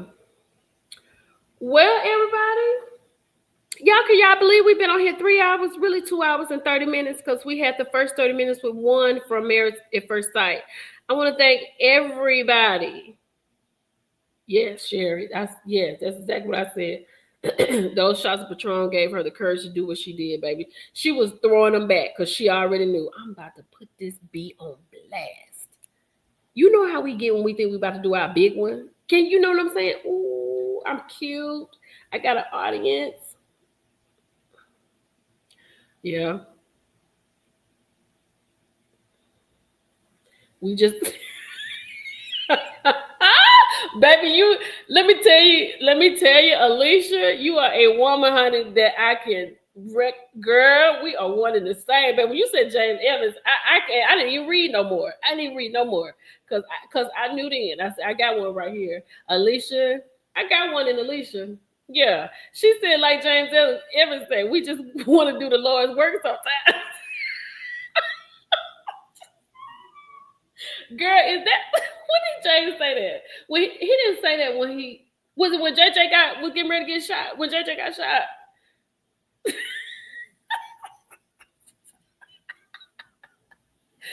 Woohoo! I love it. This was fun. I thank all y'all for being here. As I said, thank you for the support. Thank you for always come listening to me. And thank you for being so patient with me and my schedule. It just seemed like I hadn't been around y'all for so long. It was stressful to me. So tonight is easy. I'm going to go and try to do some content and do some other things. And then I'm going to go to bed. And I'm going to give me some more rest. Y'all can hear me? I really appreciate you telling the truth about Kenya. She been dirty from day one. Don't throw rocks and hide your hand. You should have been gone 5 years ago. Ooh, ooh, ooh. She said 5 years ago. I really, like I said, Kenya is not like my girl I go up for, right? But I understand why she was there. And she's a villain. Everybody has to have a villain. So Patricia, I understand how Patricia feels like she feels. She should have been gone, you know. But this season was turning out to be so good. It was turning out to be so good. Kenya just messed it up. He messed it up. All right, y'all. I'm going to go and get out of here. I want y'all have a good night, a good rest of the week. It's hump day. Go get humped. I love y'all for real.